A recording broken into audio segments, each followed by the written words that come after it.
Good evening, everyone. Welcome to Popcast on the Rocks, another midweek episode. It's a spoiler cast of Violet Evergarden. I've said Violet Evergreen a couple times already, so I make sure I get it right. Violet Evergarden, the anime. Well, It's you May only have to get it 13th. right at least the first time, and I know, then that's from it. there, people, That's it. you know, then How you you're on your doing? own, people. Yeah, I'm good. How are you? good. Yep, good. Kind of cloudy, rainy day, but Yeah. not really any measurable rain, so Yeah, just kind of like, I don't know. The sky's attitude is a gloomy. little bleh. It's Yep. Mhm. midweek blues. But I went outside. Actually, I was afraid to go outside all day. Not really afraid, but like, I was like, oh, it looks so nasty out. I think it's going to rain or it looks cold. And then I went outside and it was actually like beautiful, other than like the cloudy Nice. skies. And I was like, oh, well, Yeah. I feel silly now. Yep. I'd been like Yep. hoarding myself inside, wrapped up in a blanket, drinking hot tea, thinking like, oh, it's so cold. No, it was beautiful. Mhm. So, Yep. It's always so deceptive. Sometimes it's those bright, shiny days and it's like frigid out. And then yeah. gloomy ones. Yeah, it's pretty mild. Yeah, that's actually basically what yesterday was. It was like sunshiny out, and so I thought, "Oh, I'll go outside. It's so nice." And then the wind like slapped me in the Yep. face, and it was like 40 Hmm. degrees. I was like, "Oh, just kidding." And then today, Yep. it looked terrible, but was nice. So Yep. apparently, you I just, cannot judge books by their covers, nor weather by its, look. yeah. Yep. That's very true. Wise sage Yep, wisdom from Andrea there. that's right. Um, Keep that little nugget y- in your pocket. well, you saw that it's today is World Hmm. Cocktail Day. It is So that's cool. indeed. Yeah. Yeah, it's kind of fun when these like actually fall on the days that we're recording, Hmm. you know, and we can like celebrate them properly on the day. I did Yeah. not make a cocktail that's too fancy. I Okay. made like an old classic that I quite enjoy. It's called a Lynchburg lemonade, and it is whiskey Oh, and lemonade. okay. That's all it is. Nice. Sounds good. Well, I It had is good. exactly. Oh, what's it? What kind of whiskey? JMO. I said that just to get that annoyed look on your face. Jameson. Well, there is. Okay. All right. All right. That's fine. That's fine. It's That's a fine. lot of kinds That's of fine. I don't Jameson. care. Yeah, we're going through Well, like a Jameson phase in our house. It's Chris's favorite whiskey, so I feel like he's reaching for that like comfort whiskey during mhm, coronavirus. sure. So it's not Yep. my favorite, but I like it. Nice. Yeah. You say Crown is your favorite. That's interesting. Yes. Yes, it Like, is. how is Crown regarded? In the whiskey world. I mean, Um, where I does would it say like sit? solid mid-level. Like Okay. it's not like like super high up. It also doesn't have lots of iterations. Like you know how a lot of whiskeys will have like, oh, this is like Johnny Walker like has, Yeah. There's the red, many black, kinds. blue, Yes. gold. Yeah. So Mhm, Crown doesn't have a whole lot of that. It's just mhm. like Crown is Crown. Now they've done like some flavor experiments, which like I wish they wouldn't. I Sure. hate like flavor whiskeys, like vanilla, Mhm. maple. Maple was the Apple. worst. Isn't there Apple. apple? Yeah. Apple's yeah. Apple's sort of tolerable, mostly because it doesn't taste like apple. Hmm. Like it just sort of has like a citrus essence that's fine. Not my favorite, but We were just talking nowhere about near how the you're an like apple hater. I know, which was really funny. I was thinking that in the back of my mind, like, oh, how weird that I like apple whiskey. But like I said, it doesn't taste like apple. It's just like a citrusy, which is preferable to me over the maple because the maple just tastes like syrup, like literal Oh, actual sugary syrup, and it's awful. okay. It's so bad. Hmm. Um, anyway, diverting off topic. Yeah, Crown I would say is like solid mid-level. But I mean Okay. it's not like a Scottish whiskey, which is, Yeah. or like a Japanese whiskey, which usually tend to rank higher on the list of like Well, I wonder fine if they're whiskeys. owned by like they're owned by someone else, because it seems like it would be difficult Crown? to, hey, we make Crown Royale, we make this one thing, you know. Right. Let's I see. feel like they would have been bought by someone at this point or something. They are owned by like an overall umbrella company. Okay. I have no idea how to say it. It's Okay. Diageo. So I don't know if you say it with an accent, like, or if you say it like Diageo, Diageo. Diageo, Diageo. Yeah. Yeah. So they're an overall like spirits company that owns Okay. them, but I don't know what else they own offhand. Interesting. So yeah. Cool. Well, So I have. anyway, to bring it back around, what Oh do yeah. you have for World Cocktail Day? What's your offering? Yeah. So I wasn't going to, but then I was like, well, it's, because I had two things of ice left. So I was like, all right, well, I'm not sure if I can make a cocktail here. So I was gonna go something like just mostly whiskey, but when I was looking through the cabinet, I hadn't tried this stuff yet. So, um, for the watchers, Mm-hmm. hopefully that shows up the right way for you guys. But this is Ida Graves Aqua V. So Aqua Oh V, yeah. it's like um, a spirit of my peoples. Mm-hmm. Um, it's from Minnesota here, and yeah, it's good. Aqua V has kind of got a little bit of black licorice kind of element to it.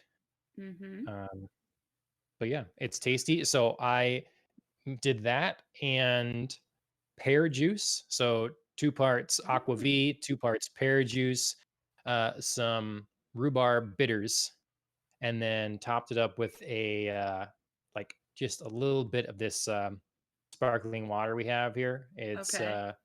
a prickly pear and blood orange um, sparkling water. Okay. So how is this flavor profile working? How do these like fruit essences balance out with like a black licorice It's liqueur? good. Um, Okay. it's It um, sounds interesting, so I'm just trying to like wrap my brain around how that might taste. yeah, the black licorice part is mild. It's not real Sure. forward. And then like everything else in there is real light, It's Sure. nothing is like the pear juice isn't too crazy. I didn't add a ton of sugar or anything like that. So it's Sure. not I don't know. I liked it. I like it, I guess. Good. That's the most important part. I mean, you're the one drinking it. Yeah. Um Are you trying to yeah, taste the I don't individual flavors yeah. now? You're concentrating very Mhm. seriously. Well, I was gonna do tequila and pear juice, and then Ooh, this, I feel like that'd be good. yeah. And then I just saw this in the cabinet, and I thought, well, let me try this instead, for something different. So Yeah. yeah, I got that. I have wine on backup, so On that's that. standby in case it's Yep. no good. No, I just I run out of this. It's not that big. Sure. Um, Alan says Diageo owns Smirnoff, Johnny Walker, Guinness, and Bailey's. So Oh wow. seems Quite the about right. range of liquor there. Yeah. Hmm. I have one other show and tell thing too. Oh, sure. Before we get everything, it's not alcohol, but is consumption related. Mhm. So you like Food Network? Can I you see this guy? do. I This is can't Jeffrey though. Zakarian. Oh my gosh. Oh, there we go. Now I can see him. Yeah. Sorry, he was just looking So like very generic white dude for a minute. So I was yeah. like, So this is Zakarian Awesome Cookies, and Ashley ooh. found these online to order. Oh, it's the kids' favorite collection. Well, perfect. But basically, it comes with three. So there Okay. is a confetti birthday cake, which Ooh. is probably the best. Okay. Then there is this loaded milkshake, which might also be the best. And then there's a red velvet chip, which I don't really a big fan of red velvet, but this one's the not as good of the three. I mean, they're all Okay. delicious, but so I'm not Okay. sure where exactly she got these Okay. online. I'm sure if you shop all our cookie collections at thecravery.com. The So there's a Cravery. non-paid All right. promotion Ooh. for the Cravery and Jeffrey Zakarian's cookies. I feel like loaded milkshake sounds the best to me, but I mean, I'll be fair and try all of them. Yeah, I mean, boy, Such a going out burden, there. but I mean, Yeah. in the interest of fairness. Hmm. Yep. Um, but yeah, Jeezy, if you guys don't know, he's Iron Chef. So That's right. good guy. Yes, Um, one of my favorite Iron Chefs, although not my favorite. who's your favorite? Morimoto. Okay. All right. He's the Yep. best. He's got like the best, biggest personality. I love him. Yeah, he's cool. He's I don't know who my favorite is definitively, I guess. Uh I do like Jeffrey Zakarian. Monimoto, I'm a little biased, I guess, because I love Japanese cuisine and because he makes such gorgeous, intricate dishes. He does. Like Um, visually, they're stunning. I mean, I'm sure mhm, they also taste great, but yeah, just looking at right. them, like I love it. Yep. Be a dream to one day be able to go to his like Vegas restaurant Yeah, and sit at the bar and have him do the whole thing for you. That'd be absolutely. cool. Yeah, Yep. I mean, for like visually looking at food, I always want to try his. Hmm. I feel like I like different chefs though for different things. Like I think Jeffrey Zakarian is like the nicest guy. Like he Yeah. just seems like the absolute nicest guy ever. So I like watching him in the kitchen because there's never like, I don't know, like he just is nice to everybody and just so like generally good spirited and like seems to be having such a good time that I'm like, yeah, Yep. like I could roll And with he's a you. total cocktail guy too, so it's perfect for today's Yes, episode. Yep. exactly. So he's always got to make Uh, something that pairs. I love that. pears. Pear in my drink. Ah, Um, all your pair stuff. well, I'll lay it out for everybody. So we got a little bit of news coming up now. Hmm. Not too much, but this is a spoiler cast. So latter half of the episode, we'll get into Violet Evergarden, the Yep. anime series, the special, and the movie, all of which are on Netflix. So when we get to Hmm. that point, if you haven't seen it and you're interested, you should go watch that and come back and pick this up. But otherwise, in news, did Hmm. you watch the Real Housewives Atlanta reunion? I did not know, Okay, that's all right. unfortunately. I know It's all you had right. texted me about that, but I was like deep into like a 6 hour campaign on Borderlands. Yeah, I saw you So, play. Well, yeah, well, yes. I saw you playing that. That's good. yep, yep.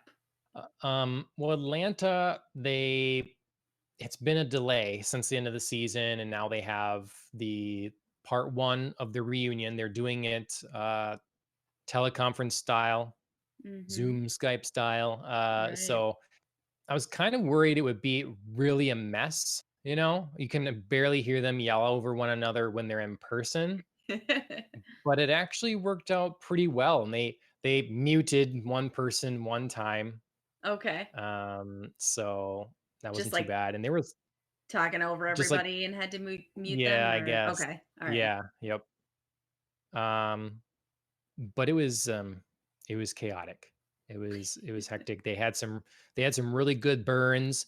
The new terminology seems to be reads. They had some really good reads. They Oh, okay. read people very well. Have you heard this? I have not. No, this is brand new Okay. information. Yeah, you guys Learning are along with our getting caught up audience. on all the lingo here. Yeah.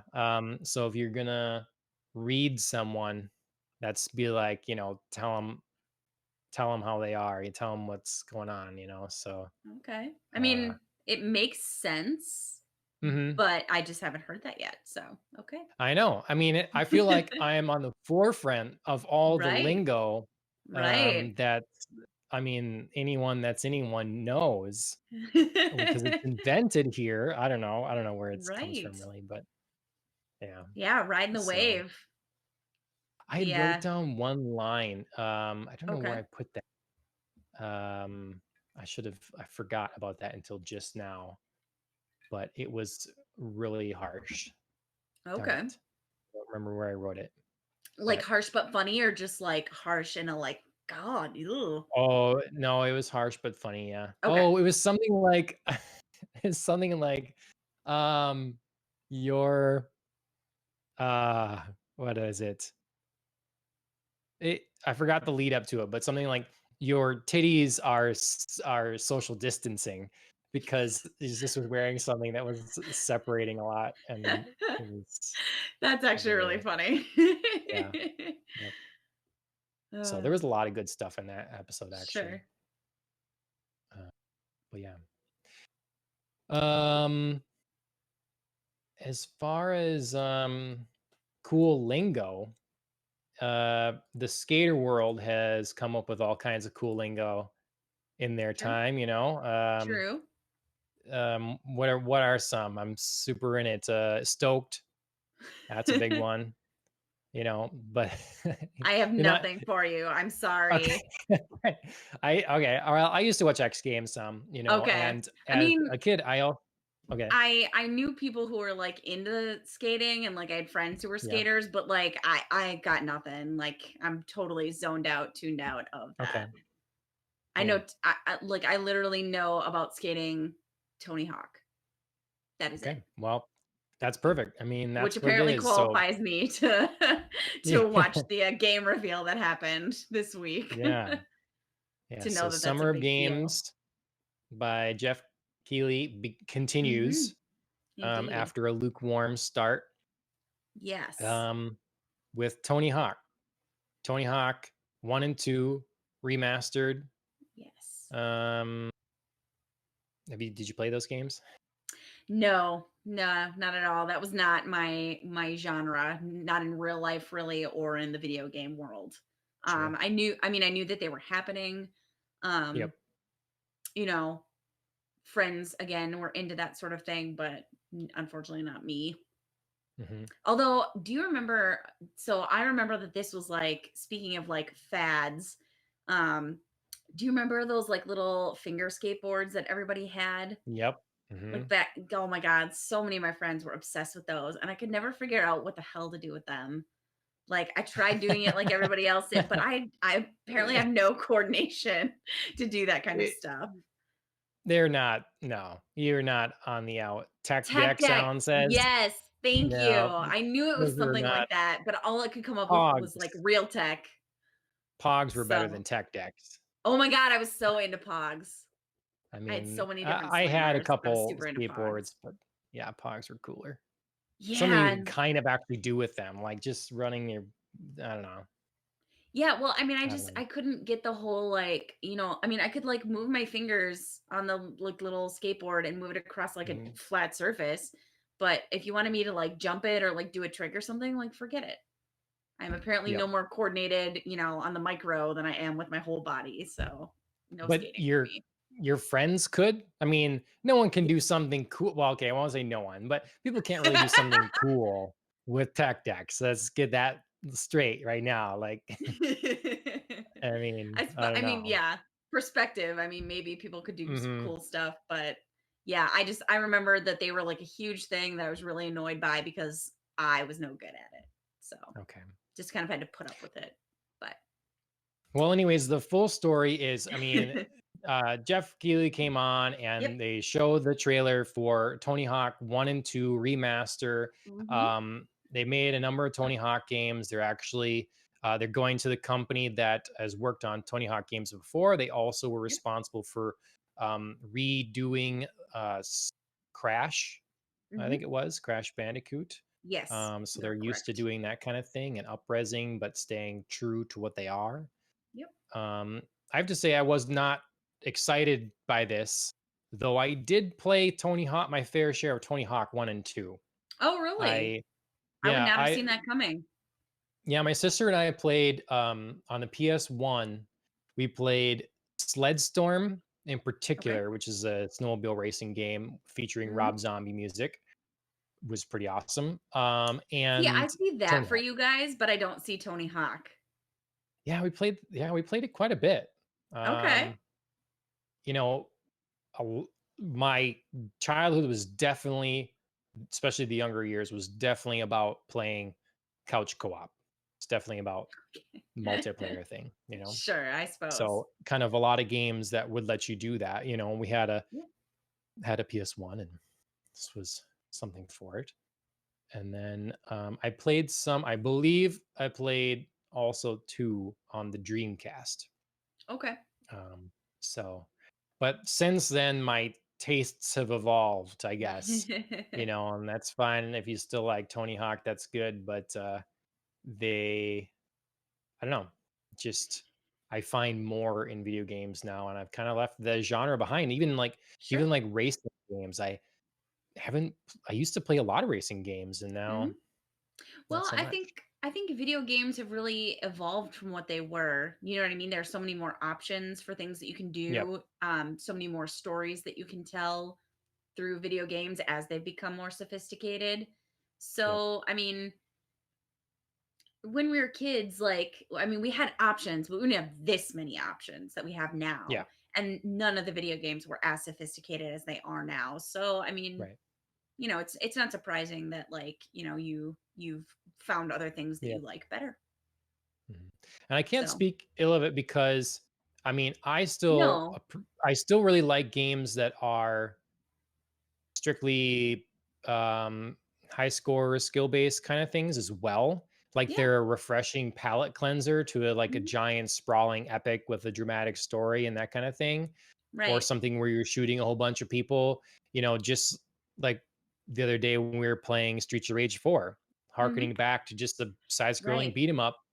It's Right. great. It's still awesome, and it's why things like, you know, Mario still stands true because it's just I was just thinking that, strictly like, yeah, I'm never gonna not love Mario Kart, especially as something to, like, play for fun between, like, serious long campaigns of Borderland. yep, You know what I mean? yep, Like, or Res Evil or, whatever I wanna play. It's just, like, it's nice to just, yep. like, drive in circles around a track sometimes Yeah, yep. and try to Well, I shoot bananas remember, at your friends and stuff. I mean. like, WarioCraft, I had, WarioWare, I had for, Mm. the my Nintendo, uh, Game Boy Advance SP, and there were just a couple mini games in there that I would play on repeat, that Mhm. they were just like try to get as far as you can, these little obstacle course things, and Yeah. it's great. It's like Tetris, you know. Again, it's just get a high score, and so I don't know. It's normally during E3 you get an, you know, Electronic Games Expo, the big game reveals and stuff. You get an onslaught of all this news over a very short period of time. Yep. So it's different when you get one reveal or something or a short event on a day and then maybe you have to wait a week or Mhm. whatever. It's like if you don't like, if you're not super pumped about that one thing, or the one thing doesn't have a great showing, it's weird because then I mean, you have to wait for the next thing. Hopefully you'll like the next thing. Right. Uh, so I Yeah. feel like there's an undue burden put on some of these reveals because if it's not your cup of tea or they don't do it super well, then, You hate you know, it. Yeah. yeah, yeah. Yeah, I So, mean, there's positives and negatives for sure for both, them and for the audience. Like, obviously, if Tony's Hawk is not your thing, like you tuned in, excited for a surprise game reveal, you saw it was Tony Hawk, like you have the option to then completely tune out. You know what I yep, mean? Like you can just be like, cool, not my thing, bye. And then you don't have yep. to waste, your time thinking like, Mhm. oh, I better hang around because they're going to announce something else that maybe I will be into. Sure. So that's Yep, kind of nice. Is it kind of a pain in the butt to like log in, be excited, and then feel let down? Sure. But I yep, mean, life, like, yeah. that's like anything, like you can be let down and you just like have to get over it and move on. If Um, you don't have anything else going on now, then what's it matter? And if you do, you right, can wait to hear about it later. So, right. Like what's 5 minutes of your time just to find out? yep, It's fine.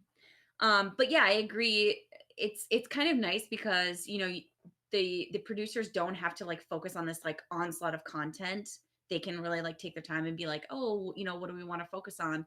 But if they're going to keep scheduling like these kind of hour long reveals, it does force them to fill up the time, which Mhm. can get a little like awkward or disappointing. Um, as in today when they had their reveal of Unreal Engine 5. And it was just, it felt, I mean, the beginning was really cool and it was really interesting to hear what people had to say. But then by like the second half of the hour, I felt like they were just kind of recycling talking points. Do you Sure. know what I mean? Like, you didn't need to fill up the second half of that hour. You could have just done this like half Yep. hour reveal, you know, like Yep. nobody needs to spend this whole hour of their time doing this. So, Yeah. They're putting the pressure on themselves. Like you say, they have the spotlight. So it's nice you can have a spotlight and not have something get right, lost in the shuffle. right.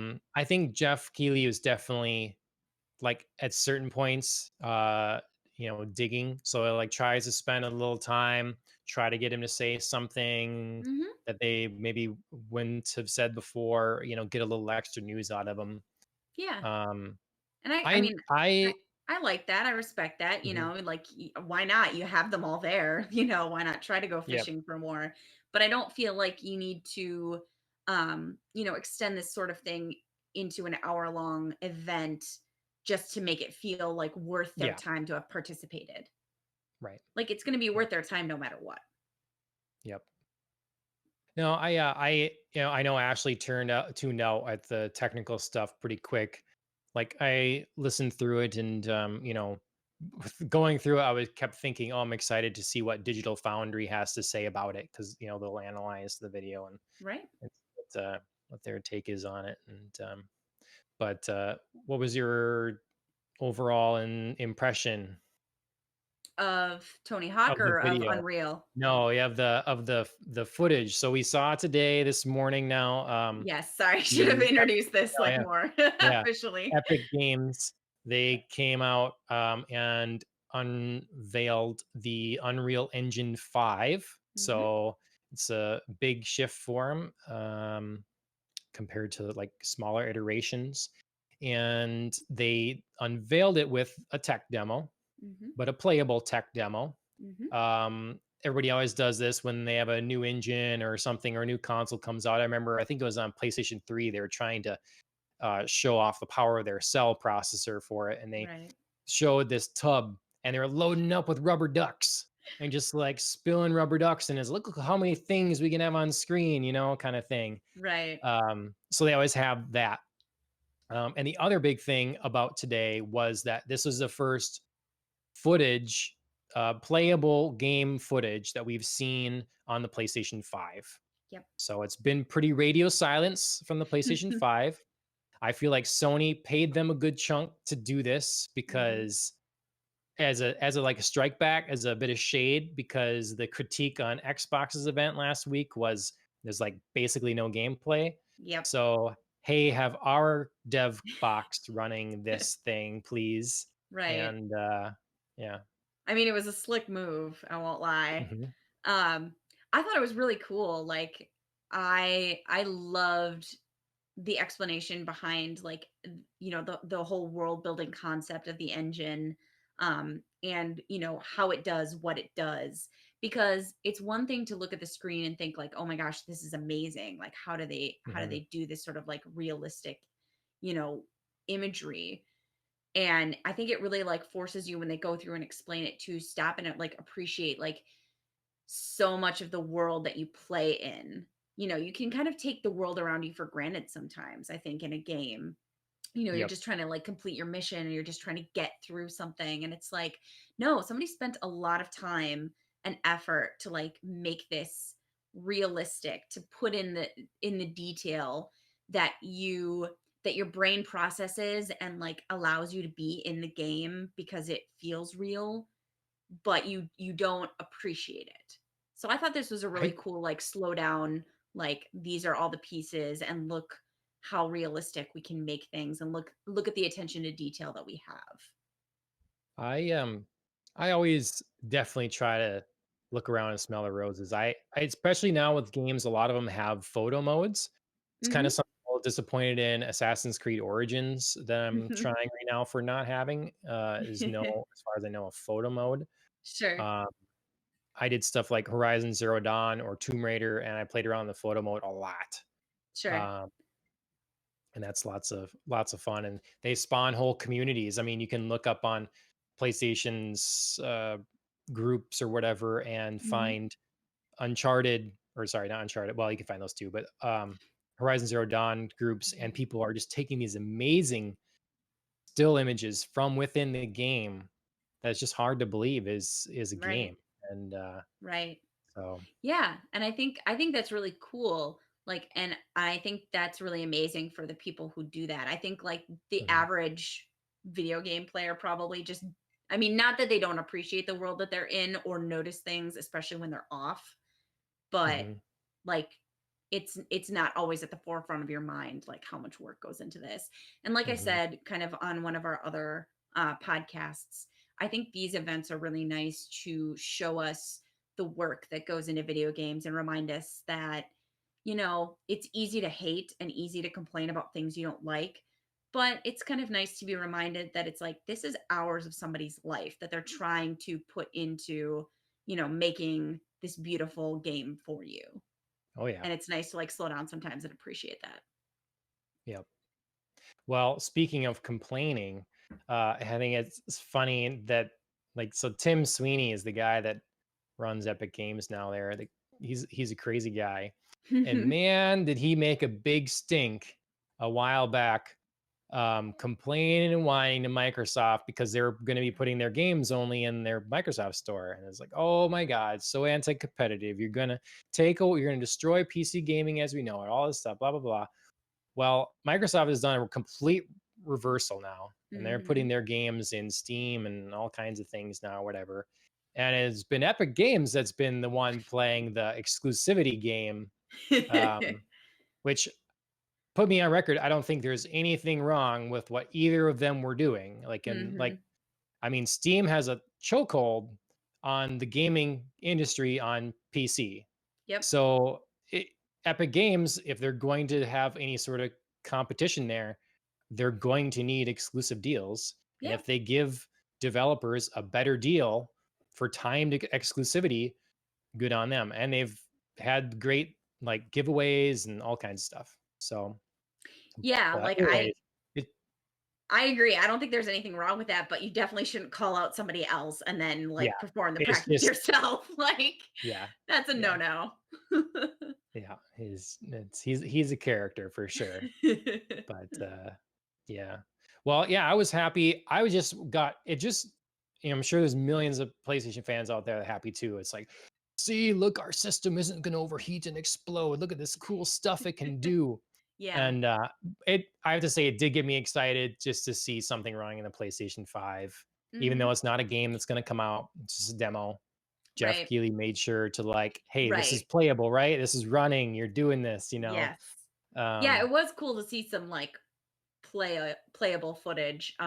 yep. And you can definitely tell when it's I mean, thinking back to like the, first Xbox, event where it was like, "Oh, Hmm. this is gameplay." You can definitely tell the difference Yeah. between, like a trailer footage and gameplay footage for sure. Or like Like there's something when you about have like to character hunt for movements it. when they like shift the screen and it like doesn't, Mhm. pan like a film does and it's just like, "Here I Yep. am." Yeah. Well, and look, as a developer, they can freely run the camera within the game. So they Right? can have someone playing and have the character run through and then be using the camera to look all around. And that's gameplay. That's fine. But it's still like y- people just get worried that it's more easily manipulable, and when it's not distinctly called out, you Right. know, Right. yeah. So, I get that. but Yeah, yeah, I liked today's demonstration a lot. I thought it was fun. And I mean, yeah. it wasn't billed as like we're revealing I mean it was like a surprise and it was like a new thing, but it wasn't like, Mhm. oh, like we're revealing like a new game or something. Yep. So, I saw some like complaints um that they weren't also in addition revealing a new game and I was like, okay, hold your Yeah. horses everybody. Like we're It's fine. always gonna be, yeah, Yeah, complaints. there's always going to be Yeah. haters. One thing I didn't like, normally I always like Jeff Keighley, but um, he, this guy at IGN, Tom Mhm. Marks, wrote an article about how maybe we should all temper our expectations for a bit on the next gen because due to the backlash, they're all from the Xbox thing, they're all like, Oh, there's a yeah. lot of people, wow, these games don't look that great. Like, what's oh, the guess the Xbox is going to be garbage, whatever. Like, why don't these look better? And his point was, you know, games, a lot of these games now, they don't have, they've not had access to Unreal Engine 5. Right. They've not had access to the next gen consoles for that long. They've Mhm. been developing for current gen, and then a lot of these things get shifted over to next gen. Like consoles usually don't look their best at start. Like a lot of Right. times there's a transition, and a lot of the stuff looks kind of the same because they've managed to squeeze a lot out of the existing console, and Mhm. they haven't got to harness the new one for very long. Right. Well, then Right. Jeff Keighley goes on and says, this was a few days ago. It's like, I don't think this article is going to age very well. And it's like he didn't read it, Right. because then today he tweeted, Yep, this article didn't age well." I saw that. And yeah, the author's like, actually, it did because Right. read the article. He's not saying that Unreal Engine 5, and by the time we get 3 years into this next console, that things aren't going to be amazing. But he's Right. talking that things you're going to notice right away are load times and stuff, Right. quality of life things, not just like jaw dropping, whatever. So Right. that irked me, anyways. Go Yeah. Tom Brooks. I tweeted Yeah. at him today too. I was like, support. Yeah, I mean, I think he makes a logical point, and like you said, Jeff Keighley just kind of missed it, or I don't know, didn't read far enough in, willfully ignored it, whatever. But yeah, I Mhm. mean, and I think I think a lot of people just need to temper their expectations around this like summer game fest in general and games right now that are especially Yep. those that are being developed because people are working from home. They're doing things, kind of haphazardly, not haphazardly, I shouldn't Mhm. say that, but they're not being able to do things to the fullest of their abilities. They're makeshift, I should say, instead of Yep. haphazard. Things are going to take twice as long to produce when you don't have access to everything that you need all the time or the people that you Yep. need to talk to all the time. I mean, I don't know. It's in a way, it's very interesting right now to think of like we don't get this sort of like instant gratification that we're used to because people producing products aren't able to instantly do things the way they were normally. So we Yep. all have to, Right. including in the video game industry, sort of like take that into account. And I think people Yep. just need to like take a break, chill out, Yep. like be generous. You know what audience you're talking to? I Uh, know, I know, but but I can try. yeah. Well, yeah. So I've slammed Jeff Keighley a little bit. I'll take an opportunity to slam Microsoft again, even though I'm wearing their earbuds, so everybody cool it. Um, but they it's surprising to me. Someone brought this up as well. It's like they sent everybody like an iPhone and AirPods or something like that to film the after episode special thing of Tiger King. And you've got Mhm.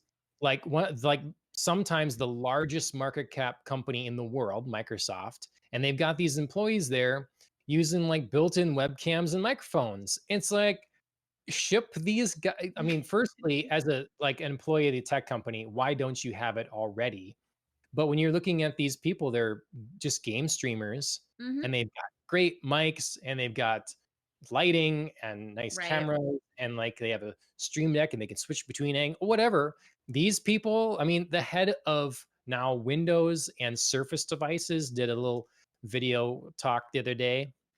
It's just low budget. What do you, I Yep. mean, I don't know if they're trying to make us feel like, oh, we're one of you, see, we're just doing it with all this stuff, or I don't what? know. I actually hope that's not the case because that's very like condescending if that's Yeah, I know, right? the Yeah. idea I don't know. behind it.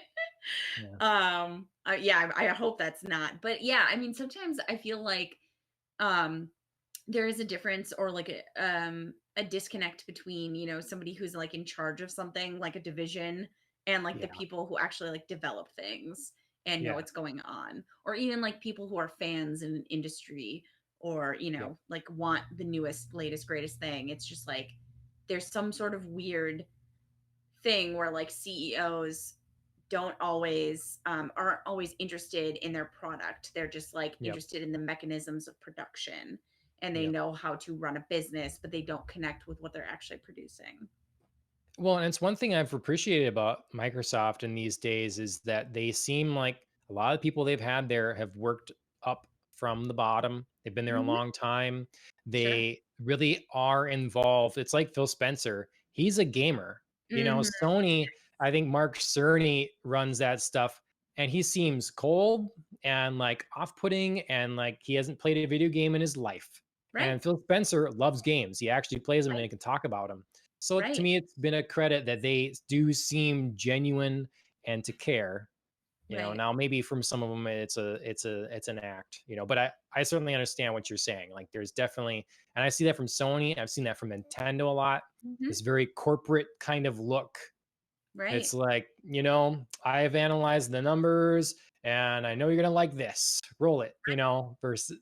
so Versus like I know deep in my bones because like I'm a fan and I yeah. use my Hmm. product and I enjoy my product and I have Yeah. thoughts about like from my experiences how to improve rather than like I'm using my like degree in X, Y, and Z to improve my product. Yep. So yeah. I mean, Phil Spencer just tweeted at a guy, just a fan, just someone that said online, like, hey, I have internet cap issues, and it'd be nice if I could select, I have auto update on my games, but select the ones I don't want to auto update individually. Right. Hmm. Phil Spencer replies, is like, hey, that's a great idea. I'll forward that to the team. Mark Cerny would never have an interaction with a real person. Right, or like Assistant, deal understand with like it. the actual issue. Do you know what I mean? Yeah, Like right. understand like the reason like why behind this person saying like I Yep. would love to not to select the ones I don't. Yep. You know what I mean? And maybe he's just such an engineer. He's just like that, Yeah, he's like Mark Zuckerberg or something. I don't know. He just, right. you know. Well, it's like I know the process of engineering. It's not necessarily like what I apply it to that I know.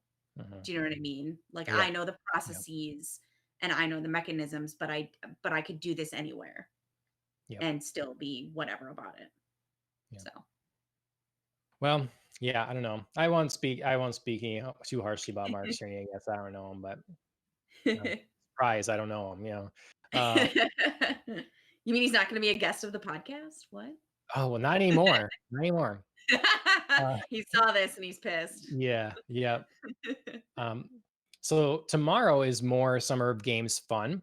Yes. Tomorrow is so this is current gen news. Hmm. So I believe their name is Sucker Punch Studios, and they used to make the games Infamous, the Infamous games for Hmm. PlayStation, and they've been kind of like nowhere to be seen for quite a while. And they the other year revealed Ghost of Tsushima, their new game, samurai game, looks absolutely gorgeous, and it's coming out this summer for PS4. Hmm. So, I should say before I that I wonder if part of Sony's hesitancy, because them being quiet on next gen has made a lot of bad rumors pop up, and Sure. we don't know if any of them are founded or not. But when you're completely silent, people speculate. Hmm. Well, I'm wondering if they've been more quiet about the PS5 because they have some heavy hitters or ones they hope are heavy hitters coming to cap off the PS4 life cycle. And Hmm. they maybe don't want to get like everybody forgetting about, Sure. Yeah. They current don't want to get gen ahead and of themselves. Yeah. yeah, they've been marketing Ghost of Tsushima and particularly Last of Us 2 for years now. Hmm. And they've had a couple of delays and whatever. And so they want people to notice and pay attention and buy these things.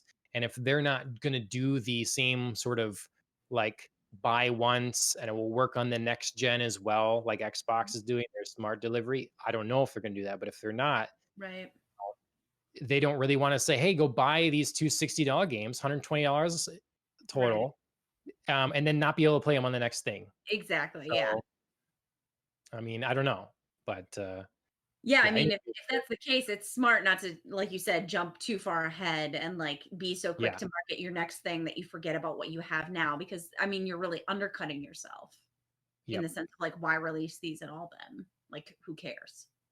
I They mean, should have you should come care, but out right. They should have come out right away and told the story on these games and if they're going to be available on the next gen and if you're going to have to pay more for them. Because Mhm. last time they made first Last of Us for PS3 towards the end of the life cycle, and then they remastered it like a little upres and sold it to you again on the PS4. Mhm. So will they do that same thing here? Sell it to you again if you'd like to play it on the new system, Right. or will enough like kind of pressure from Microsoft's strategy let them like, hey, if you buy this game, it's just going to work as well, you know? Right. I don't know, but they should say one way or another because I think it will be, you know, I don't know. They should get that out of the It'd be way. yeah, it'd be reassuring, I think, to hear from them at all. Like you Yeah. say, if there's like kind of a silent void, people just sort of start pouring their, um, worries and their anxieties into it, and you really sort of at a point need to address that. Yep. Hmm. So Yeah. yeah, so I we'll don't see know. what tomorrow brings. It's I don't know. I kind of like this like every day there's a little something. It's kind of fun. Sure. Yep. Well, producer Alan is telling me I'm freezing a lot every few Oh. seconds, so that's no fun. That Um, is not fun. That is yeah. the opposite of what we're going for. Yeah. So I'll just say that we'll in just a second we'll take a break. Just throw in here quickly that Yeah. so check out tomorrow.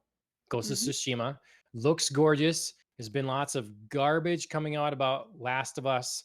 I'm worried about it, whatever. But Ghost of Tsushima is still looking great. So check that out tomorrow. Yep. We'll give you our impressions on Saturday. Mhm. And yeah, we'll take a break, and then we have one more news story, and then on to Violet Evergarden. Sounds good.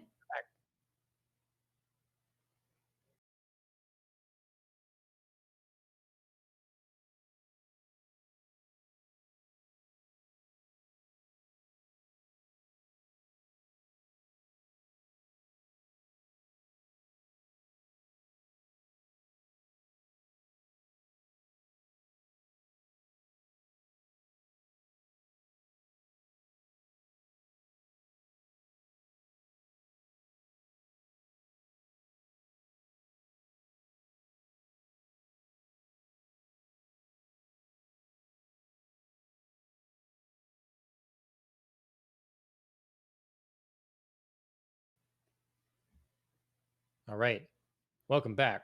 Hopefully, I'm not freezing anymore. This is Popcast on the Rocks, spoiler cast edition. Promise we'll get to the spoilery parts. We've just been going over the news, and we've got Yes. one more story yet. That's Enough right. bashing on Jeff Keighley, enough giving Microsoft a hard time, enough giving Sony a hard time for this episode. Something I'm very excited about is Mhm. Katie Sackhoff of Yes. Battlestar Galactica fame has been Yes. cast in The Mandalorian season 2 as Bo Katan. Mhm. Yeah, we're What do you getting a think? lot of Mandalorian reveals lately. Yeah. I feel like there's Hmm. a lot of characters transitioning as the promo said from animation to real in the Mandalorian, Yep. or from small screen time in previous Star Wars to actual Yes. like recordable screen time as Yep. Boba Fett will be having. So Right. So, very cool. um, for those that don't know, Bo Katan was in Clone Wars and in Star Wars Mhm. Rebels. She is a Mandalorian. She was seen wielding or she was a owner of the dark saber for a time at least. And to me, besides me being a fan of Katie Sackhoff from Battlestar, that makes me excited. It just further shows what we don't know if this is going to be good. But we shows what Mhm. happens when you have people that we were talking about this just a bit ago about people that don't know what's going on or don't care about what they're making. Right. And this shows a group of people what happens when they finally care about what they're making. If this was the movies and Kathleen Kennedy was running them, we would just make up new characters, shove them into this. But John Favreau is adding characters that already exist, connecting multiple trilogies and timelines and whatever, Mhm. and giving fans stuff to be excited about. Yeah. Yeah, I think, And Jon Favreau does an excellent job reading his audience. I mean, I think sure. we've seen that with, like, Iron Man kicking off basically the entire Marvel universe, and, Mhm. like, knowing what people want. He's got an eye for casting. I mean, I know it's hard to separate it now, but, like, Robert Downey Jr. really is like Tony Stark, Yeah. and he is that in And he real life, wasn't and it's seen just that like way. Yeah. right, but it's so satisfying to, like, see a character that you're just like, "Yes, you are this character." Like, I feel it, I resonate it, like, completely marries in my mind who you are as an Yep. actor to who you are in a character. So, Yep. yeah, I'm excited that Jon Favreau continues to be at the helm of The Mandalorian. Hopefully, keep keep going, making these excellent decisions. Yeah. Yep. I feel like he's welcome in like George Lucas's right-hand guy, Dave Filoni, Mhm. Mhm. to assist in all this. And he's brought Right. on fans to make direct episodes. Right. It's been the right decisions here. And so, I'm of course nervous because there's a lot of pressure to deliver on characters like Boba Fett, Bo-Katan, Mhm. and particularly Ahsoka. Yep. Um, there's a lot of pressure there, but it's also this is exciting news in Star Wars, I think. Mhm. I think that, yeah, Well, I mean, I agree. There's definitely pressure to deliver on those characters, but I think there's also a more overarching pressure just to deliver on a second season. sure. Because Yeah. I think so many directors and producers can produce a season of something that's good. And then you Yep. set everyone's expectations high, and then you follow up with your sophomore effort that, falls flat in some way or doesn't Hmm. quite deliver like fans expect it to. Um, so it's yeah, it's adding a little more risk to, I think, add these like beloved characters and, bring them to life, but Yep. like you said, it's giving people something to be excited about and something to watch for, and Yep. building the anticipation for a good season. Yep. So I think it's a smart move. It's a risky move, but I think it's a smart risk. You know, just think if they would have made Ahsoka the star of the latest Star Wars trilogy. Fans would have Mm. freaked out. They would have freaked out, and people that didn't care much if they did her well would be excited too. So you Mhm. you make both sides happy here, and you could kind of have that person go along that storyline of you know importance of Jedi Order or not, because Mhm. she's one that's like left the Jedi. So Sure. um I anyways, like yeah, I'm pumped. I'm hopeful. I'm Yeah. hopeful that the like larger Lucasfilm and Disney powers that be keep their hands off of this. And you're gonna True. have to watch the first season there sometime, I Andrea, know. I know. I know. There's because always so much to watch. But we're yes, gonna have I to do should a watch The spoiler cast of Mandalorian. this whenever this hits. Yes. Um, I because I wonder if they're going to stick to a similar format of the first season, which is sort Mhm. of like spaghetti western kind of Mhm. episodic thing, Right. or if it's going to change somehow. I feel like with the if they do bring in all these characters, it's going to feel different. I Mhm. feel like season one was our western season, our Mhm. man without a name kind of thing. Mhm. And they might have to change it up for season two. Yeah, So, well, and I think that's common to most shows when you have a first season that does something one way. As it expands into a second, you sort of like change things up and you do like a longer narrative arc, and you sort of mhm, switch things from the older format that you used to do. yep, So I wouldn't be surprised to yep, see a format change. yep. Well, speaking of like show seasons of shows, Yeah. And And format you know, changes, to be yeah, sure. it's we got Violet Evergarden, an anime Yeah. show that we discovered at a home anime convention, I believe, some time ago. Yes. And Very true. you had watched through the whole season a while ago.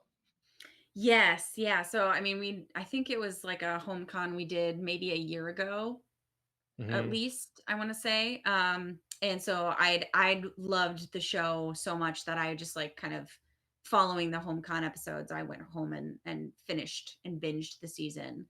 Um, but I went back for this spoiler cast and rewatched some episodes. Just to Okay. kind of, I mean, I knew what it was about, and um watching like the movie and the special that came after, I mean, I was sort of brought back into that world, but I thought like, oh, I don't remember everything that happened, so I should probably Yep. go back and at least, you know, catch myself up, or Yep. reacquaint myself, I should say. So this is a warning to everybody. If you have Mhm. not seen Violet Evergarden, the anime, and you're interested, I'll Yes. give you a quick, just I guess my take on a summation of the series. And if it interests you, yeah, you Mhm. can throw up the spoilers, Alan, I suppose, Yeah. and if someone jumps in the middle here. It's so basically there is a woman that is a human weapon. She was raised as a human weapon pretty mysteriously. We don't know too much about that. Mhm. And it's about this young woman coming to terms and grappling with emotions and what it means to feel and understand those feelings and being a real person in Mhm. society when she was raised and groomed to be not that, to be a killing, non feeling thing. Mhm. So we get to experience this story of hers, this journey through a series of episodes that attempt to make you cry. That's what this is about. So if you're interested It's in that, true. you should pause and go watch it. It's on Netflix. Both the series, the special, and the film are Mhm. on Netflix. English, um, English audio, Mhm. dubbed.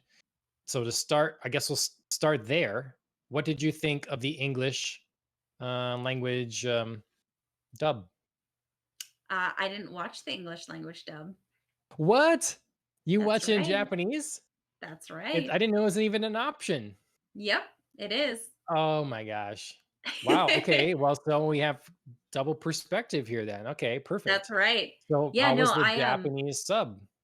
I like it, but I tend to watch Japanese sub more than I watch dub. I Hmm. have liked dubs, and I do have some like favorites that are dubbed. But I do also have strong feelings about some animes that never should be dubbed. Um, Okay. this I could see Hmm. being dubbed, and I could like enjoy. Um, what Death Note. Death Note was the one that I had very, very specific feelings about, Hmm. where I But could it not was, take it dubbed. I believe that was Viz. Okay. So Yes, earlier yes, on in and the yeah, anime, I mean, yeah. we should talk Hmm. about companies that, do better Yes. jobs than others, but Right. yes.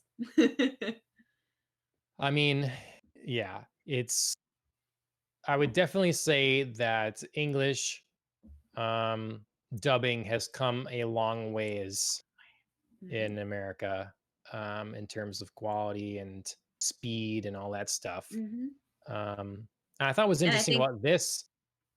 Oh, good. I was just gonna say, and I think the quality of actors that are hired, or Yeah. that perform, I think it's become, not exactly like a total specialization, but Hmm. for a wider range of actors, it has become, something that you can make your bread and butter and Yep. do regularly. And I Yep. think people have gotten much, much better at it. There's definitely go-tos in the industry Yeah. Mhm. for the I would say that I'm kind of happy because so for a while we had I forget how to pronounce the one of them, and then yeah, Viz, and then Funimation has been a big one. There's Mhm. been a number of others. Yep. Funimation was kind of the one to survive. The Mhm. others have kind of most of them have struggled. And so Funimation kind of built a pretty good track record, and I'm happy to see now that places like Netflix and Amazon and whatever, they're bringing their own anime to United Yeah. States. So they're kind of breaking up that monopoly that's formed a little bit, you Yeah. know, because this show has a whole bunch of voice actors that were in the Persona 5 video game that my wife Mhm. played, you know? Yep. So it was kind of cool to hear them in some of these roles. Or for you, it was. For me, it was. Yeah. Yeah. For me, for Ashley, when she saw me, it was cool for her for sure. And I thought Right. it was kind of neat, you know. Right. But yeah, I like that I mean, the tough thing with the anime industry in America has been you go to a convention, this becomes very clear. Everyone is okay and willing to steal the show, like not pay for it, just watch it wherever, however possible. Um, Mhm. but will spend gobs of money on merchandise. Yes. Yes. So, That and a is lot of very times that's funny. like third party sales, a lot. So it's not direct to the company necessarily. I mean, of Right. course, it's being bought in bulk, and whatever, and Right. then, it's a middleman. But Right. But it's it just is a a hard vicious thing. cycle. Yeah. Yeah, it's a vicious cycle of like, yeah, these people love a show, however they're able to see it, but don't spend money on it, which then for a studio means they lose money, which Hmm. then you can't really hire quality actors, quality directors, quality producers, quality Yep. writers. I mean, like everything suffers. So then the next iteration of shows that you have, I mean, you're not guaranteed that same quality. So Yep. then you start to like lose an audience. I'm sorry, my dog has decided to jump up here. Ivy has thoughts and opinions about this too. She just Yeah. that's how agitated I am. Um, so yeah, so I mean it is. It's yeah, I mean nobody wants to like, go on, go on. Um, nobody wants to like pay initially to watch their show, but then when you do that, you really shortchange yourself as an Yep. audience. Like I said, Yep. because then like the quality of everything suffers in the next round because that production company hasn't made any money and Yep. therefore can't afford to hire these, people that you enjoyed in your first Yep. show. I think it's kind of helped out because I mean, I always think if you love something, support it. If you can Right. support it, got a Right. podcast I love.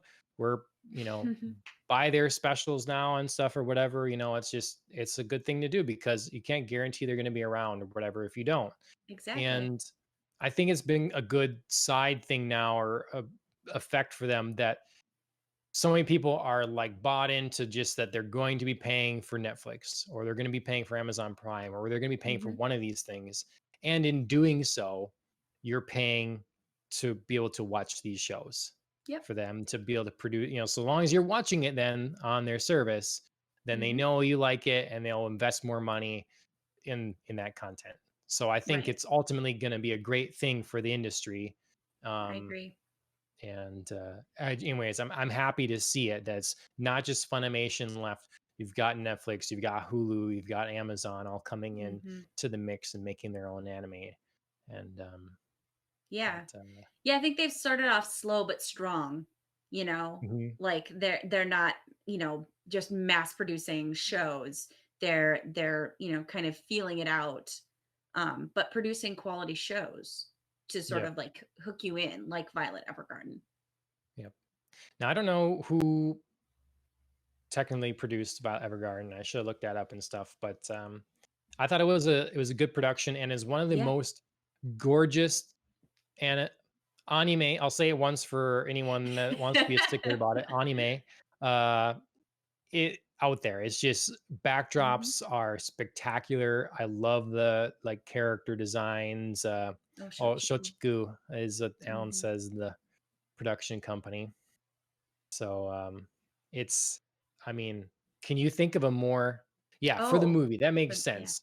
That was gonna say, I remember the title in the beginning of that. And the movie does, I think, step it up in terms of Yeah.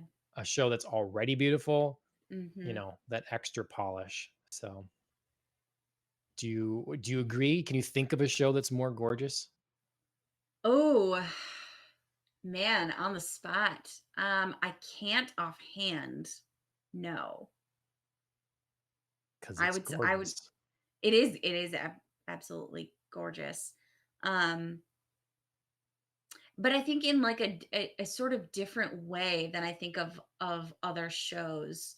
Um like I was thinking about the way that I think Sword Art Online is gorgeous. Within that Okay. sort of like video game world that they built. I think it's beautiful, but I think it's beautiful in a different way. Um there's something about Violet Evergarden that's sort of like misty, hazy, like these beautiful lush countrysides that like echo something of the past. And I think Hmm. there's something sort of like watercolor beautiful about them.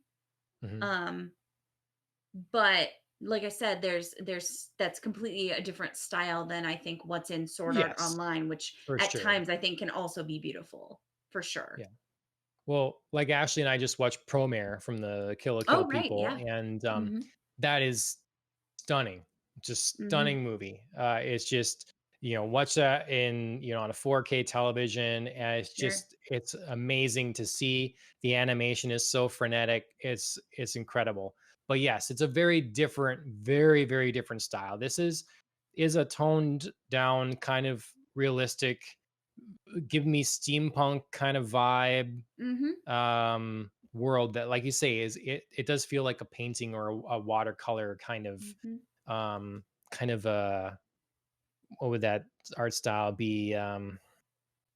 Not naturalism. I have a No, painting, it'd be like but romanticism, um, sure. with a bit of like I don't know. Yeah, I'd probably say grounded probably in romanticism with a bit of realism. Um, just because I think there's something like I said, there's something like hazy and beautiful, but also grounded in the real. There's no like abstract. There's no, aestheticism in it.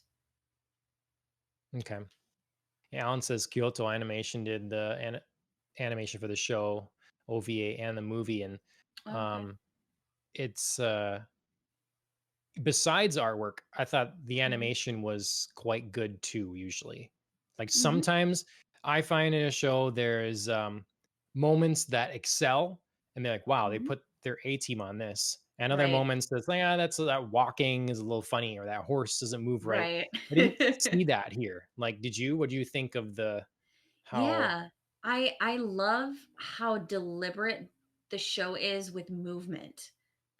Like I think of both in the show and in the movie the way that people walk and Okay. how like they show legs and steps a lot of the time to convey like they don't show somebody's like full body walking all the time. They show like legs and feet walking and how graceful, fluid, but also natural it looks, you Hmm. know? And I Hmm. love that kind of motion in Yep. anime Yep. because I do get distracted sometimes with like the um when a character is walking and you see them sort of like three quarters upper half and you don't see the Hmm. bottom of their legs, but they somehow like walk up and down this way, like their legs sort of Mm. like convey this movement, or it's like a very like slidey sort of motion. I'm like, I don't Mm-hmm. know that I look like that when I walk. So I do Yeah. get distracted sometimes with that sort of like walking sequence. And I love I think it's because a lot of the characters in this show wear like heeled boots. So there's Mm. something very deliberate about like seeing the legs walking and like seeing the heels click on the ground and Mm. hearing that all at the same time that just like I don't know, as a woman who wears like heels can resonate with the feeling of that's what you do when you wear heels. Sure. It's So not a show that, I mean, it's pretty common in anime. I mean, a lot of the style early on was, as in all art really is was defined by the shortcuts or the lack of budget. And mhm, so a lot of times in anime you'll find they're have something to cover their mouth. So mhm, talking, it's just, hey, we can save some time. We don't have to animate the mouth. Perfect. mhm, Hey, let's not show the feet. They're right, moving. They can just slide across the screen. right. So I didn't catch a lot of shortcuts in this Yeah. show. Like there is an occasional moment I suppose you could take again with the talking, but otherwise they leaned into it, like Mhm. even sometimes singing, or there's a particular time when they're dancing, like the footsteps are, like you say, they're just on. They don't shy away from pedaling on a bike, Yep. whatever. Like there aren't the shortcuts a, avail or like a present and an obvious to me. Yeah. Yeah, I appreciate that sort of attention to detail. Did you so like overall impressions? What do you want to talk about with this series in particular? Like we go Sure. through this series, how do you see it? Were you happy with it? What'd you love? What'd you hate? Sure. Um, so I thought I came to this afterwards. So I like you said, I had seen the first couple episodes of this show at a home con that we did and really enjoyed it. Um Probably because of its like pseudo Victorian elements, and Hmm. of course like Yep. that's, my wheelhouse. Um but then thought like, this is a really beautiful story. It's well done, it's well executed, so I want to keep going. Had binged it and then come back to, oh, now they just released a movie, I should watch that because I enjoyed the show so much. And then was really thinking about with the movie, I hadn't really thought about before. The name of the series is Violet Evergarden, Hmm. which of course Violet is a flower and garden, flowers grow in a Hmm. garden. But then I was really noticing during the movie itself, like how many times they either pan to flowers, they reference flowers. Violet is somebody's name. They show a lot of different roses. They show, Iris. daisies, iris. Yep, just like flowers kind of everywhere. So I was thinking like, okay, I'm seeing all these flowers. Is Evergarden maybe, the name of something that I don't know? So I looked it up and it's actually Evergarden is a puzzle game. Um Hmm. Released I if I remember correctly around 2014 or 2016, I can't quite Hmm. remember. But it's a puzzle game set in like a lush garden type forest, and I thought that was kind of like a cool, sort of like apt description or maybe a metaphor for Violet, our main character, because we're kind of learning about her, um, piecemeal as the show, as the movie, as the special goes on. We Hmm. kind of come into, the show being like, who is this character? We have a very like violent introduction because of course she's this like, war weapon, Hmm. um, who's been damaged by this war that, has been going on, and now has to like find out who she is and unlock sort of like both the puzzle of who she is and also the puzzle of how she reconciles her past with the life that she's leading in the present. I think that was kind of like a cool, I don't know if it was deliberate or not, Yeah. but I thought it was kind of a cool connection to make. And I think that's really like an apt overarching theme for the show is like, it's like this puzzle set amidst this like lush landscape. Yeah. And I mean, I know like forests are usually kind of metaphors for, finding your way through something, like finding a path through the Sure. forest that's, murky, full of dangers, full of um obstacles that you sort of have to make your way through to come out to the other side. Hmm. So I thought that was kind of cool.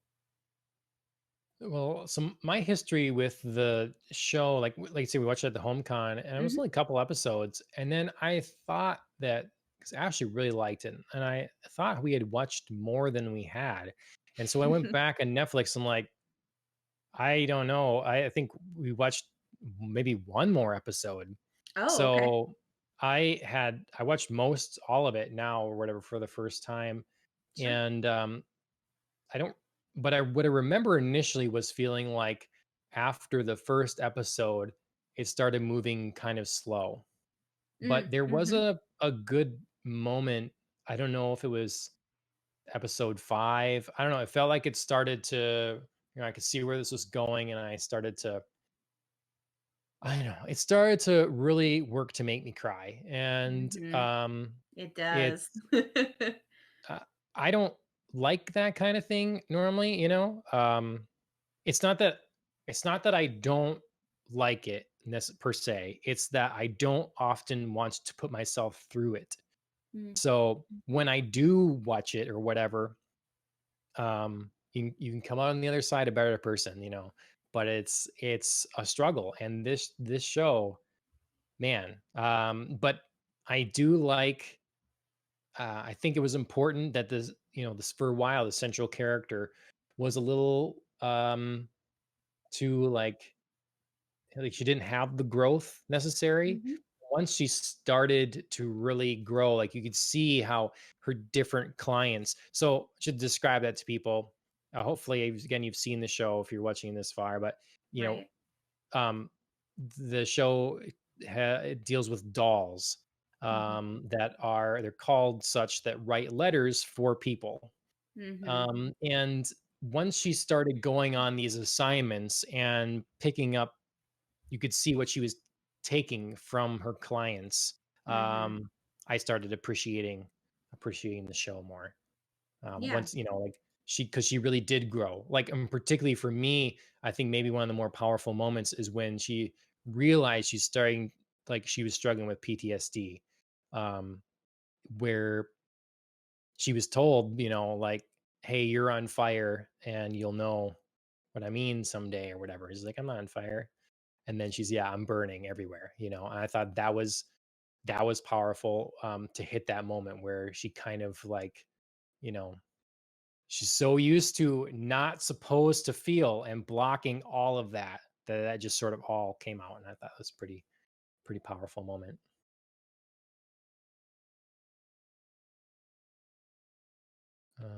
Oh, Andrea froze.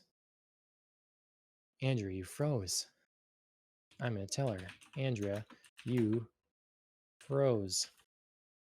Um, well, anyways, I'll continue on my little bit of rant while see if we can get Andrea back here.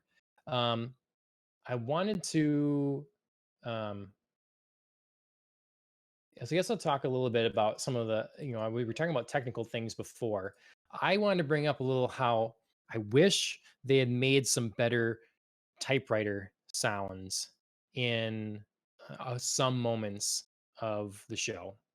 They they would have typing decently, but never were they like seem like they were at the end of the page. It was just always a continuing thing, just a little nitpicking thing I saw along the way. Oh my God, we're losing everyone. Maybe I'm the one that no one can hear.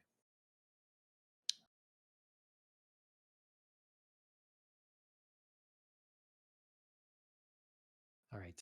Alan, let me know if you can still hear me and if we're still going in any way here so I know if I should keep talking.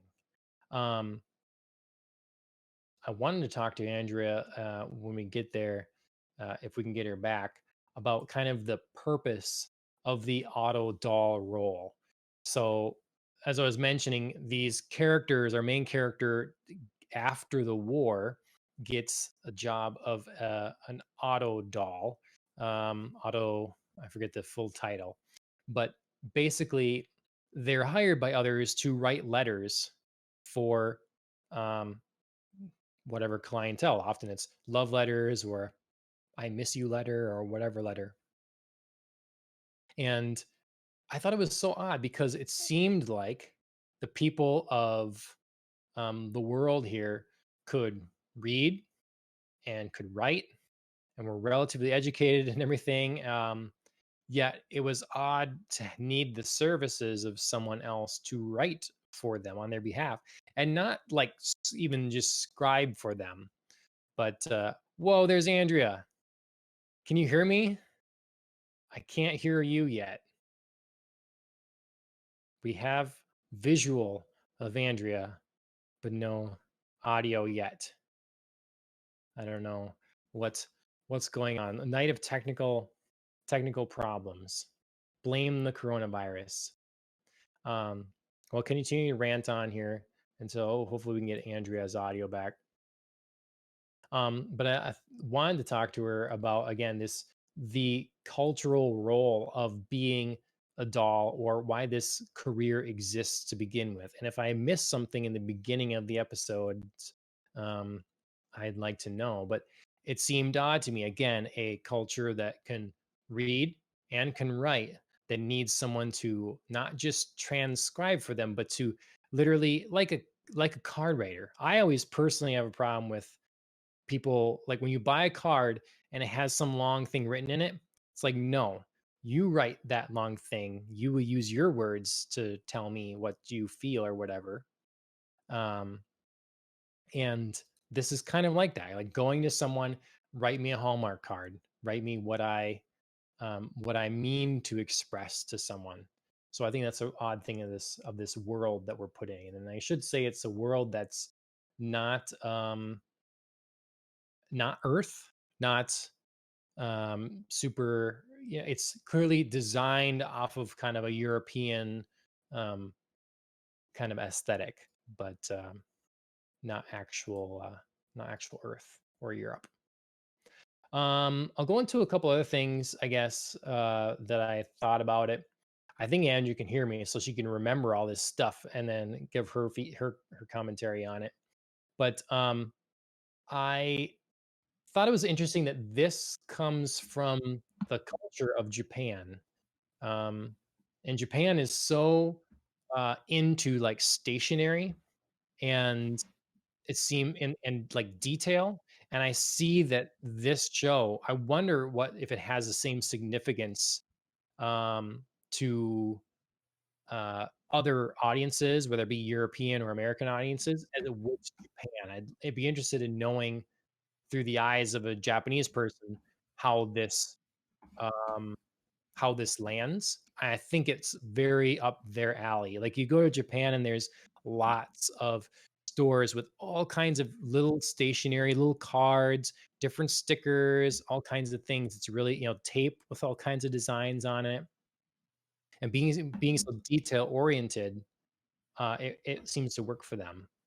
And I'd kind of want to talk to Andrea about how she feels the status of and slash the importance of writing a letter is in today's age. Like if that I heard noises. I swear I heard like mic noises. Can you hear me? Oh my gosh. I can hear you. Yep. Ah! You just kind of cut me off my rant. I'm just like going to town, just like Now you know how speaking I feel when non. you've had technical I difficulties. You're know. just Yep. like, guess I'll just monologue it. Yep. Yep. It's Well, tough, but yeah, sorry about that. I have honestly no clue why, but my entire computer spontaneously shut down. oh, Like everything. Like my well, printer was over here just like powering down, my whole screen. oh, I had to like wow. reset my power button. It was Oh, nuts. some So, sort of power surge or hey. something there. Just blame it Yeah. on Mac. I blame everything that happens on my computer. I blame it on Microsoft. You might as well just blame it on Apple. We'll be fine. So, Done.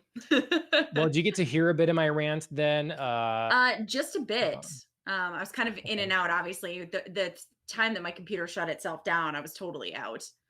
Okay. Yep. And then I was like restarting and I'm like watching the little progress bar, like, come on. But yeah, Well, so I caught some of it. okay.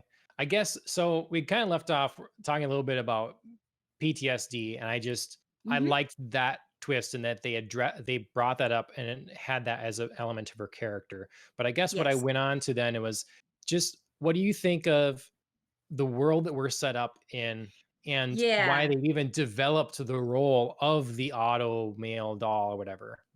Right. No, yeah, I agree with you there. I did catch a little bit of what you were saying about how like it's very odd that in this world where, it's of the past, but it's technologically advanced enough to have like these different things that people can't read or write sometimes. They need like auto memory dolls to come write a letter for them, or it's like, I don't know how to express myself, so you rando person do it. You Yeah. know, I did find that also quite strange. Um, Mhm. because I thought that the show sort of took the concept of what a ghostwriter is, because it's a Yep. very real thing. Yeah. A lot of times, especially for celebrities who like have an idea about something, but they don't know how to exactly Yep. execute it, or they're not great writers. It's like, okay, I have the idea and you just like make it happen. That's fine. But like this show sort of felt like it almost like fetishized that profession, like with these like dolls, Hmm. who could do whatever you wanted them to do and write whatever you wanted them to write. And they had very different, like specific looks. Like I'm sort of thinking most especially of maybe it's like episode 7 where they're at the astronomer like observatory and there's like 80 dolls in the same room working to do Oh yeah. transcription. And so Hmm. you see like all these different dolls and they have like varying periods of dress, varying styles, varying types. And it's like, what is this? Like, what do you do? Hmm. Um, so I thought it was a very interesting way to treat, what we think of as a ghostwriter. Um, Hmm. and in one way it's sort of like shining a light on this sort of thing, and in another way it's like I said sort of fetishizing it into like these dolls who are completely at your service, who will go wherever you need them to go to fulfill your request, as Violet often says. Yep. um I so think yes, so I thought it was an interesting concept to base something off of, but I didn't always love the sort of like servile attitudes of it, as a writer myself. I think that I think it's a very it's definitely a show that is designed and to see you can see its influence of the Japanese culture in Mhm. 3 ways. So one being I think that again stationary is kind of a big thing there. So just Mhm. literally the idea of the importance and like y- it's like something now if you were to get a letter, you see the stamp crooked on it or the penmanship's poor or something. Like a lot of people whatever I'm getting a letter. I think Right. there is an expectation of care to detail Mhm. in all aspects of life, but that would be applied to any sort of stationary or receiving a letter or something like that and preparing one. So I think Mhm. that's one that where this would make okay, we as Japanese society can appreciate the importance of Right. conversing via letter and of being able to express something that was often more difficult in person. And that leads me to the Mhm. point too. The Sure. Japanese population is more um I'll say, look, I'm not trying to speak out of turn. And if there's a Japanese listener, they can certainly like I want to talk to you about all of it and stuff. But there's a subdued nature to the culture as a person and stuff Mhm. to being able to express yourself. And I think that's why anime often is quite outlandish. It is a Mhm. means to express yourself and these different ideas in kind of a zany, crazy way. There's a reason there's often rebellious kids because they're tamped down and repressed. You can't change your hair color and that kind of thing in public school. Like change it back. Your hair is black. You know, Mhm. even if your hair color is not naturally black, make it black. Fit in with Right. everyone else. And Right. so there's this inability. It breeds an inability to express yourself Mhm. to others and to society and stuff. And so it's very a very appealing thing to be able to have someone assist you in expressing your true feelings and to someone that's important to you. Right. Um, and then, Well, and a letter is a safe way to do so because it's not yep, person to person. You're not yep, exactly putting yourself out there in the face to face kind of way. yep. And it's an interesting way. It's an interesting thing, and maybe you know more about it as a writer, like how you know I've read all the Twilight books. All right, everybody. Shocker from a guy that watches Housewives and is crazy, whatever. I've read all the Twilight books, and they're pretty trash. But when you read Yeah. them, you're going through, and a lot of it doesn't sound that bad. But then if you say it aloud, don't say it aloud. It sounds horrible. Like Really? it's kind of like how when you have animation, you can get away with more and it's you buy it than with live action. We've had that discussion before. And I think Mhm. it's the same with the written word versus the spoken. You can say Yes. something that's pretty cheesy and it strikes a chord when you read it. But Mhm. if someone were to say it to you, you might laugh in their face. Mhm. Yeah, it's, yeah, okay, so I love that you picked the Twilight books because as a writer, I do hate them both in a written and in a spoken form. Mostly because like I'm one of those very very annoying readers who if a printing company or an editor has made an error like leaving a period out of a sentence or cutting something off at a certain point or like forgetting a verb, I Yep. immediately notice it. Yep. Um, so the Twilight books bother me in both the like, if you speak the words out loud, you're like, oh Yep. boy, like this is terrible. But also like the I read them and notice like grammatic errors. So it's terrible. But Yep. yeah, so I think with this show, like we were kind of talking about, there's a way to like express yourself through a letter that feels um like an avenue to be more open than you can be in person. Mhm. And clearly in this world, the letter is a way to express yourself when you physically can't be in person because Yep. much of the early kind of focuses of the letters are surrounding the war. So it's like you Yep. can't really go to somebody and tell them how you feel. You have to write a letter because that's the only sort of technology that's available. Cell phones don't exist. You can't send them a text message, be like, hope you're okay. LOL. Like, dodge those bullets. Haha. Like you have to write them a letter. Yep. Um, Yep. so yeah, so I kind of like the sort of refocusing on the written word as a way to communicate and a way to connect with people. Um, it is a little odd that, even for somebody who can't express themselves maybe in person, that they still need this sort of like transcription service sometimes or this, interpretive service. Yep. But Yeah. I mean, like it's a way for, it's a service. It's a device for which Violet can grow and move forward Yep. and us as the audience with her. Yep. Um, and yeah, I guess it was the third point I had kind of forgotten about for a minute. It was that I guess I didn't see it as a fetishizing. You get what I'm saying? Yeah. Of the position so much as like the Japanese culture's idea of customer service is quite something else. Um, Yeah, and yeah, I guess I should I probably mean, like be wary that I'm looking at it through like an American lens. I understand what you're saying with like they're all being gorgeous girls, there's that certainly that element of it.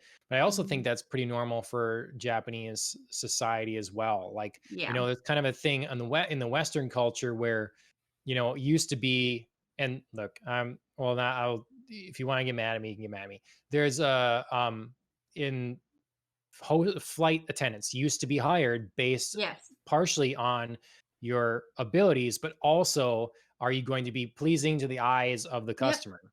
That's Yep. definitely still a thing in Japanese society, Yep.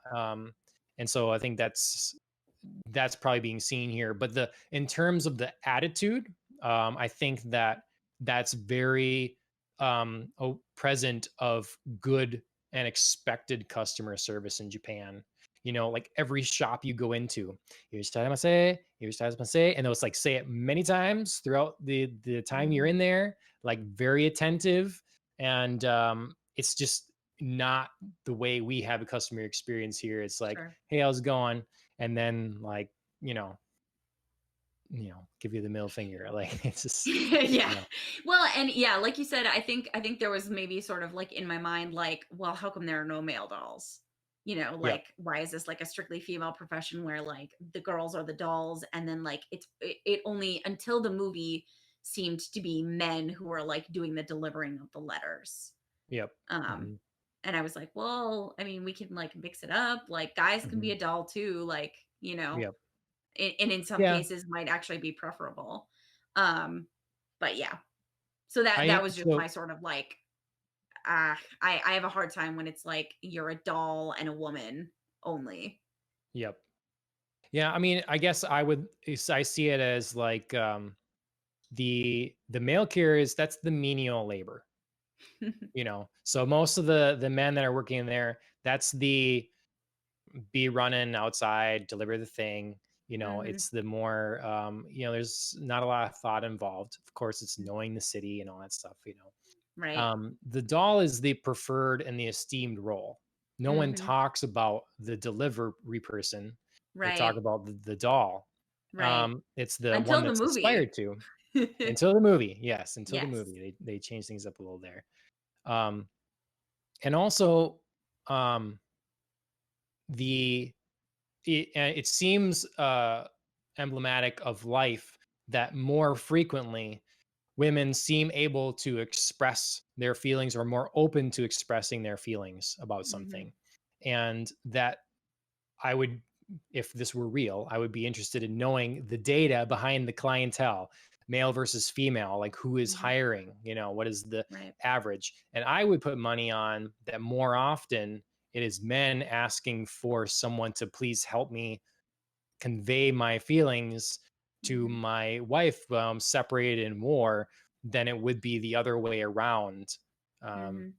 and that working with, I would want to work with a female. I would feel more comfortable with it. Mhm. As working with another dude, you would feel potentially more uneasy opening up in that Mhm. way. Sure. So I don't know if they put that thought into it or not. I don't know if that's Yeah. part of the configuring or of the show or not. But Yeah. Yeah, I kind of liked the fact that kind of moving to the special a little bit. Like in the show we get an instance where, Violet is traveling to the countryside to meet a male playwright who's having a hard mhm, time finishing a manuscript. And then in the yep. special we sort of get like the female side of that as well. And it's kind of like a nice Mm, like yep. evening, of the, anybody can be stuck about this kind of Yep. thing and anybody can have trouble and it just takes the right kind of person to Yep. even somebody who isn't necessarily always in touch with her own emotions to access some Right. sort of like different channel that allows it to move forward, so Which kind is of breakthroughs can come in unexpected places. which is kind of part one of the core fascinations with the show and the character is how Mhm. she is able to convey these what someone really means through a letter when she herself often doesn't fully understand Mhm. what people mean or how she feels about it. Right. So, um, do you think that's a like? Is it more of a statement on if people were just honest with themselves and others, Mhm. they could express themselves better? Like, is that what she's doing? Is getting to the core of you're saying this, I know you mean this, Mhm. you know? Yeah, I mean, it certainly would be quicker. Because I think that there's moments when you can sort of discern somebody's true feelings about something, but because you're couched in, society expects me to act a certain way, or I don't want to hurt their feelings, so I shouldn't be blunt, so I have to find a roundabout maneuver to talk about it. Yeah, I mean, it Mhm. takes an extra amount of time, but you can still get there. This is kind of one of the nicer things about, Violet has no artifice, so she hears something and just thinks like, oh, this is what you mean, I should probably just say it. Yep. Mhm. um and sometimes people need that, and sometimes people um already know the core of what they want to say but need it expressed differently, and that's where like Violet gets her avenue to grow, I think. Yep. So, what do you think of her history? Like her creation and her relationship with the major and all that Yeah. stuff. When I first watched it, I thought, um, I sort of bought into this, like, the major is, like, her savior. She could have ended up in worse hands and just, like, been this mindless tool, but he Sure. works to humanize her. And I when I watched it back again, I still had those feelings, but I Right. definitely had some, like, more complicated feelings about it. Sure. Especially in the later episodes when he gets frustrated with her, where she's like, you know, um, this war is going to be over. What does that mean for me? And he's like, you don't have to take Yeah. orders anymore. Live your life. And she's like, is that an order? And he gets like Right. super mad at her. And I'm like, okay, I know you've been nice and you've been trying to help her on this emotional journey, but you can't just like treat her dually, one way as Yeah. like, oh, I'm so nice to you and don't you understand human Confusing. niceties, and then also be like, go destroy some shit because that's your orders, and Yep. not expect her to not fully understand what's happening, Yep. especially as still a younger person, you know. That's So why so I the I had more complicated, feelings, I think, of annoyance and some anger towards, Major Gilbert in the second viewing, being like, "Man, you really need to, like, not just, flip a switch and expect her to just be Mhm. totally over her entire upbringing." Well, and I felt kind of that way until he sort of fessed up to that. I felt Mhm. towards the end of this season, because they would show different pieces of the flashback or the memory, Mhm. but they didn't show the kind of full conversation. They Right. show her remembering it then as he's saying, like, I'm sorry, like it, it pains me so much for you to say that all you're living for is my orders, Right. especially because I made you that way. Like, Mhm. it's my fault, And look, I, I wouldn't put a lot of blame on him because he's in the military. This is his role, and he's stuck here. You're right. Someone Mhm. else could have ended up in way worse hands.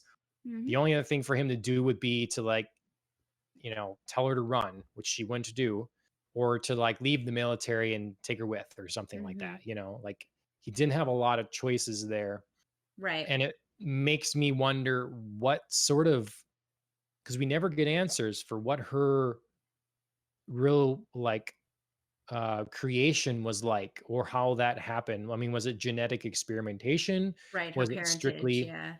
yeah, we don't know, like, what this program is are there more? It seems Mhm. like it's a known thing. Is she the only one? It's the only one we see, Right. and that's kind of the answers I was hoping to get in the movie and then didn't. But Yeah, definitely sidestepped all of Violet, I think, in the movie mhm, to focus yeah, on, more of the mechanisms of the operation and the world rather than, yep, like, her as a character. yep. Mhm. So I'd be interested. I mean, if they don't have the answer, then don't give it to me. That's fine. Because, like, there's plenty of thematic elements to work with and things that we don't need to know Right. the origins. It's not really the point, but it is something that think about. Like, how is she only one? How did she come to be? Really, that kind of thing. Yeah. Because clearly she's got basically superhuman speed and strength to some extent. Right. You know. So Yeah, yeah, I mean, she does sort of, fall into that, I think, not like universal, but certainly popular, um archetype of like somebody who is just a little bit better, like stronger, faster, it's something yep, about them has been modified so that they're better than yep, others, and people recognize it and then therefore treat them as special. um because she does, even though she's like in the position of an auto memory doll, she does get a lot of special treatment, and people recognize something special in her, like recommend her for these very special assignments yep, that these other dolls are like, oh, like if only I could. So she does sort of get like that little bit of elevation that, would be interesting to see if it's like, is she truly the only one, or are there more of these people, and yep. what, how would that complicate her story and the story of others Yep. in this universe? Um, I wanted to bring up. Was kind of thinking through what the show reminded me of, and Hmm. I it reminds me a lot of Full Metal Alchemist. You Oh watched yeah, that I at saw you, all? you wrote that, yeah. Yeah. So Full Metal Alchemist is known for being really melodramatic, which I wouldn't call this melodramatic, but it is definitely a drama. Hmm. The colors are sort of that, like you said, muted in way, but like there's definitely bursts of, like all those flowers and all this stuff, bright sunlight, everything.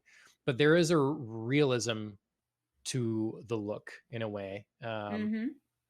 The prosthetics, so not our hero in Full Metal Alchemist lost his arm and has a metal prosthetic arm, and Hmm. our hero here, our protagonist, has prosthetic arms as well.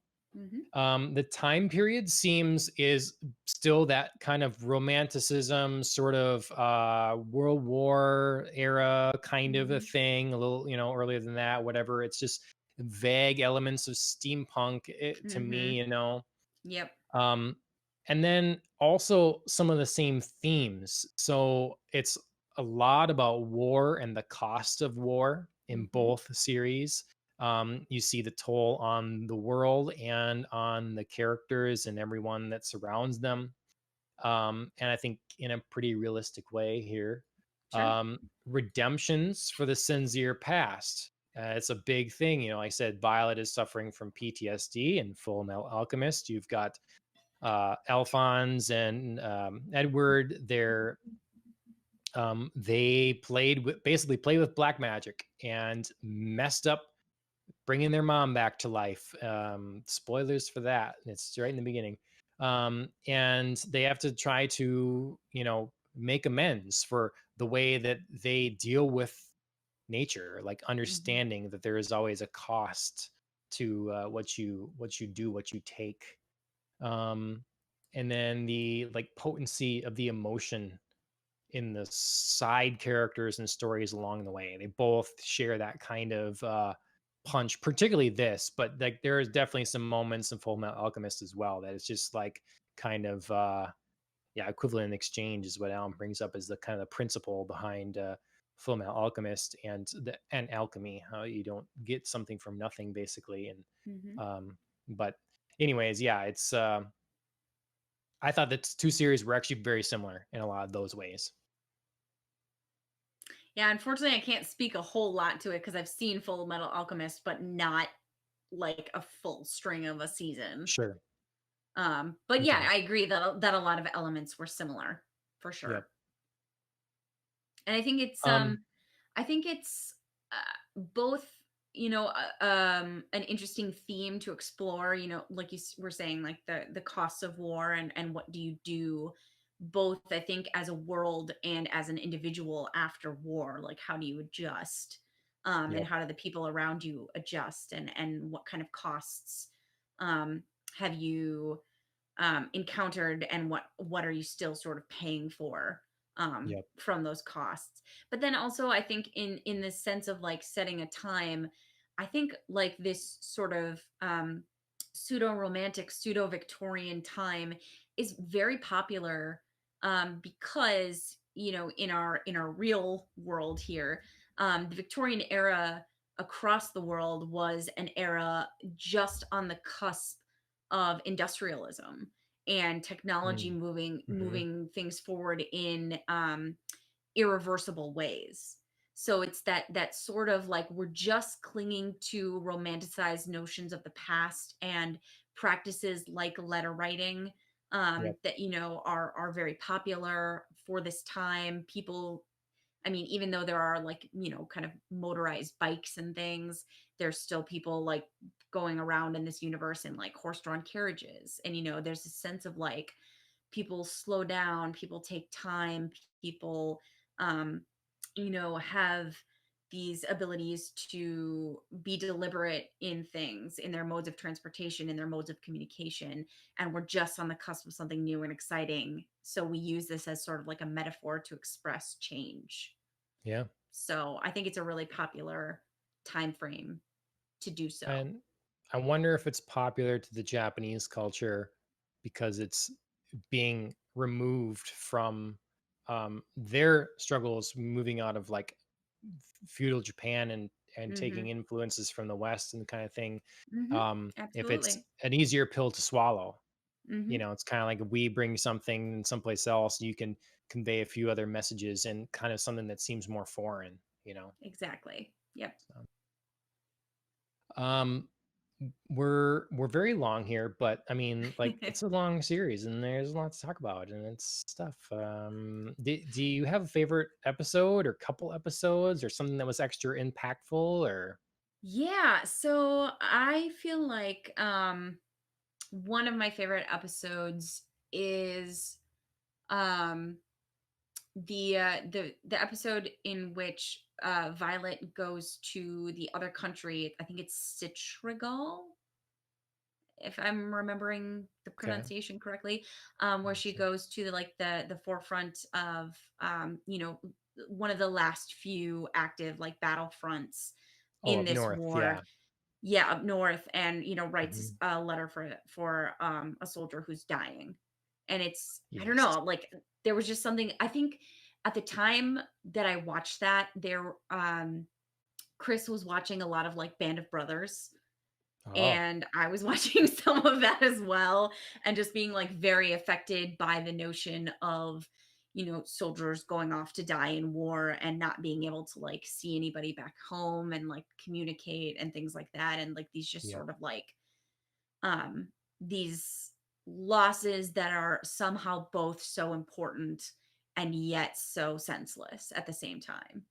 Yep. You know what I mean? Like there was just Yep. something like really about beautiful and sad about that, but then also about sort of like the bonds that are forged and people reaching out, and all it takes is like one person, recognizing that hey, we might be on opposite sides, but we're still people.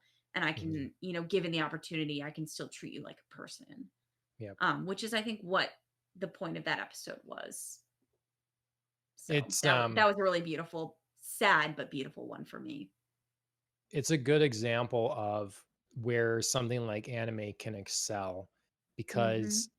can you imagine in a live action film some some girl in a big frilly dress is being that's a living weapon is Right. being like flying in an open plane up north in the snow, parachutes Mhm. out, hand to Yep. hand, kills a bunch of guys or knocks them out with guns, scares them away, and Mhm. then takes this guy in a cabin to like help him die, basically. That would be Yep. quite an extreme situation in a live Right. action film that would take some, I don't know, work. And Well, and here, some suspense of disbelief, I think. yeah, I mean, if it was like, Wonder Woman, okay, you can have that kind of thing. Right. But barring something like that, it's you don't bat an eye, and in this situation, and yeah, they definitely, again, I think the writers sitting there like, well, let's see, I didn't tear up enough during that, so let's go another Yeah. pass, right? Because, but it's, I mean, it shows. um I love that episode for I think it's that one for the end the most where so right, whole thing, she's holding his hand, she says, "I'm here." She is like he's telling his like girl that he never got to say I love you to, saying kiss me or whatever. She kisses him Mhm. on the forehead. I'm getting chills right now. It I is know. so goddamn sad. And I then know. um, but it's at the very end, she goes and she tells the parents, she tells the girl that, he's dead and all this stuff. And she's sad that she couldn't, she's apologizing to them, that Mhm. I couldn't save him and stuff. The whole thing is just super, super sad. And which I can't think if it's this episode or another one where she goes back to all her coworkers then and starts bawling because she says, I couldn't Yeah. cry. Like I couldn't hold it I needed to hold it together for them Yep. there, and then, but that's when I really started to, understand and appreciate Violet. I think the turning point for me was when, like, again, she broke down and recognized she was on fire and she was suffering from all the problems she had. And then her mission became a redemption story, like in her Mhm. eyes too, like Mhm. is it worth me living? Right. That's a powerful story for anyone that's been to war and has to grapple with the things they've done. Like, do I exist to live? When she tries to Right. choke herself out, like that Right. stuff is, so every story thereafter is more powerful, because has a new meaning of trying to redeem herself. Yeah, I thought this one was particularly powerful because I mean, this guy isn't any different from the many, many people she killed. And, Yep. what now about this, a quote unquote enemy soldier affects her so that she can't save him when before she might have just happily killed him because enemy soldier. Like, Yep. she understands like the value of a human life. And I think that's Mm, really probably the most poignant message. And yep. for me personally, the most poignant episode. Yep. And I think it speaks true because I know my grandpa, he didn't, I don't know that he saw one of my grandpas. I don't know that he saw much for act like frontline war stuff, but Mhm. uh I know when he got back from the war and was a little older and stuff, he just didn't want to watch violent movies anymore. Like he Mhm. just wanted nothing to do with violence and death, you know. Mhm. It just wasn't. I'm just done. It's not entertaining Yeah. to me anymore, you know? Yeah. And I think that that was a thing for Violet. It's like, I just don't need to see people die anymore. I don't need to be the cause of that, you know? Mhm. So, Absolutely. um, I, there was a number of episodes I really liked. I just will bring up, I guess, I love seeing the past and the relationship with the major and all Mhm. that stuff. But and the again, the PTSD thing was very powerful to me. But then the episode where she's helping the playwright and kind of helping him get You mean through the the loss of initial his one in the daughter. show, right? Yeah, Yeah, okay. Yep, yeah. yep, yep. Got it. Yep. That was that was so sad too. I mean, with the Mhm. umbrella and jumping. I mean, just God. Yeah. Ugh. Crushing.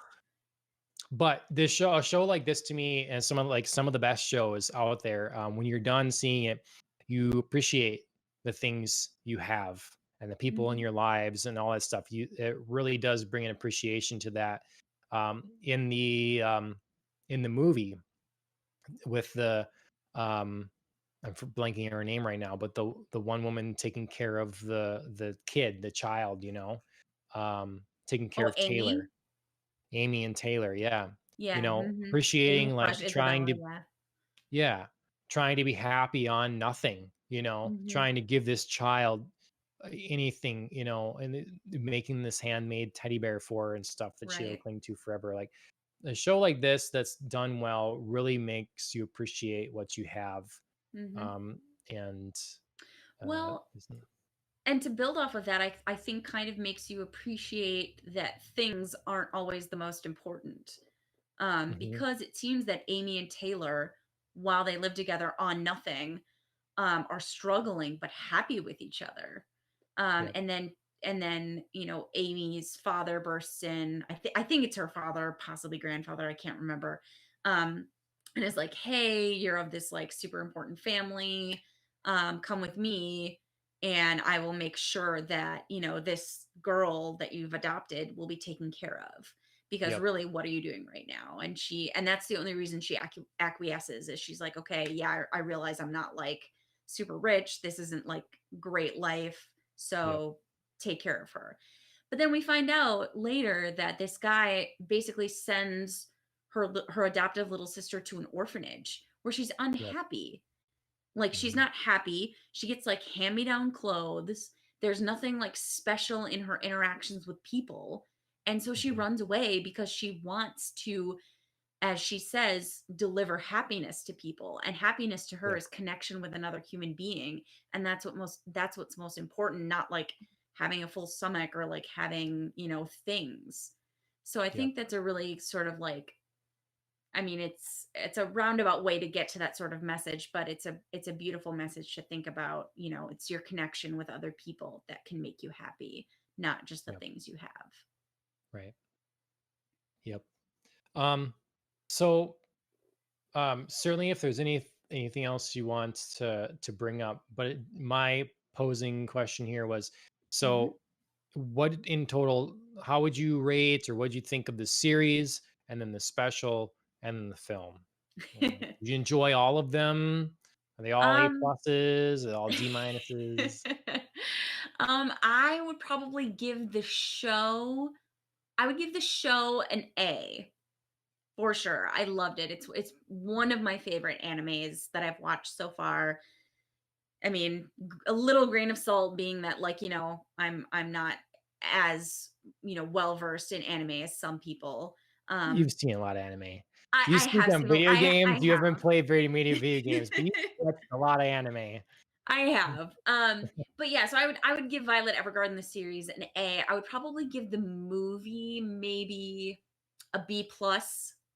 Okay. I thought it was well done, but I wanted there to be more of a focus on maybe Violet as a character again and less of this like sort of disjointed like half at a girls' school, half like with this girl's little sister. It just kind of was like an odd moment to me.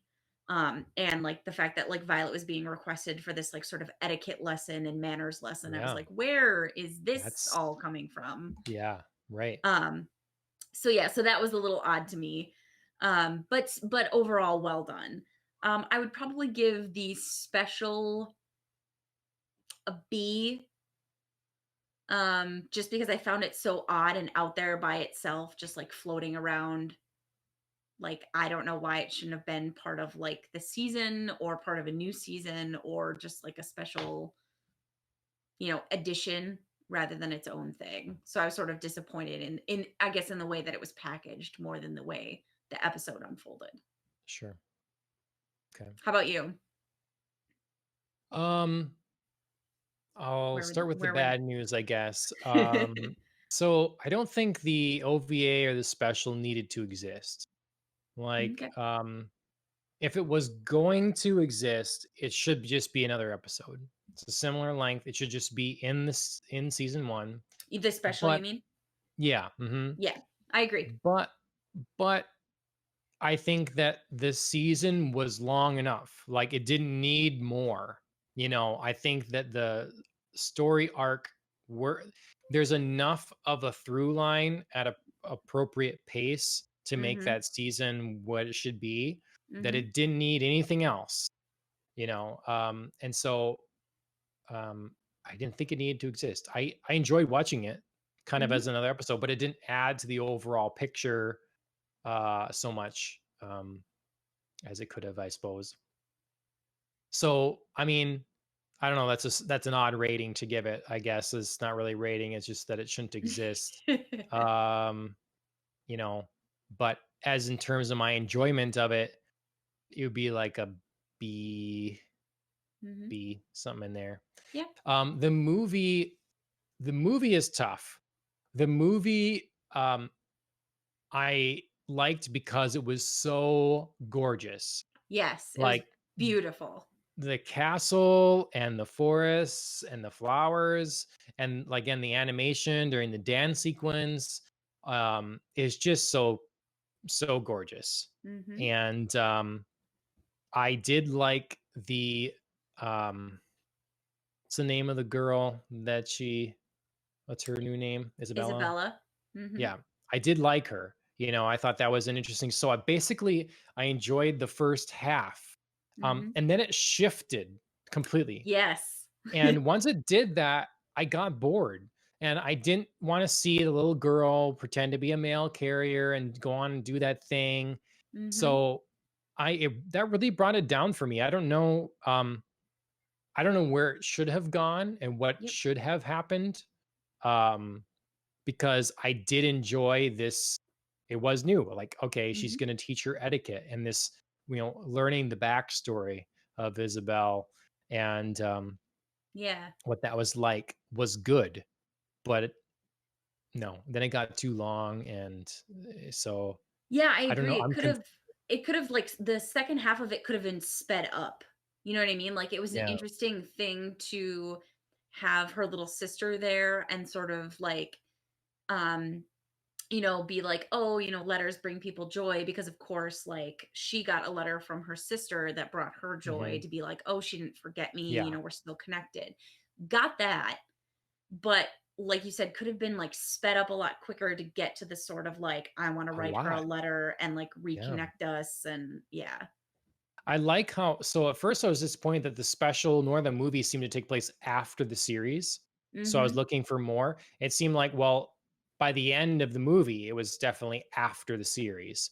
Right. So I but yes, they still could have sped that up a lot. It could have been we had that first bit, we learned about their relationship and stuff, and Mhm. then um Violet left the school. The girl then gets a letter, the young girl, Taylor, and Mhm. then she's like, "Oh my god, I need to write a letter." And she gets out. So she gets out, she finds the place. I want to send a letter Yep. to, and does that there. And then like that's amazing. Gets sent the letter. Someday I'm going to be a mail carrier and deliver that Right. letter myself. Done. Right. We don't need to go on this journey, Yes. going through the streets, how to read, blah, blah, blah, blah, blah, blah, blah, blah, no. Yep. So, Yeah. Yeah, I agree. I was more interested in the first half of the movie, probably due to the fact that I wrote this a little bit in my notes, but it was very like heavily borrowed from English history. oh, We had this whole like Yorks and Lancasters at opposite ends, and it was sort of like a pseudo like War of the Roses type mm, situation. A lot of both I mean, it started out like York and Lancaster, and then it later evolved to encapsulate the Tudors as well. But there were a lot of like heirs being hidden away and then like coming back to like reclaim their places in oh, yeah, yeah, society, yeah. much like Isabella did. So to me, it was all like, this is very familiar territory. Like Yep, I'm very used to this in like English history. So it was kind of fun for me to like see a little bit this play out in like Japanese animation and like an yep, anime series.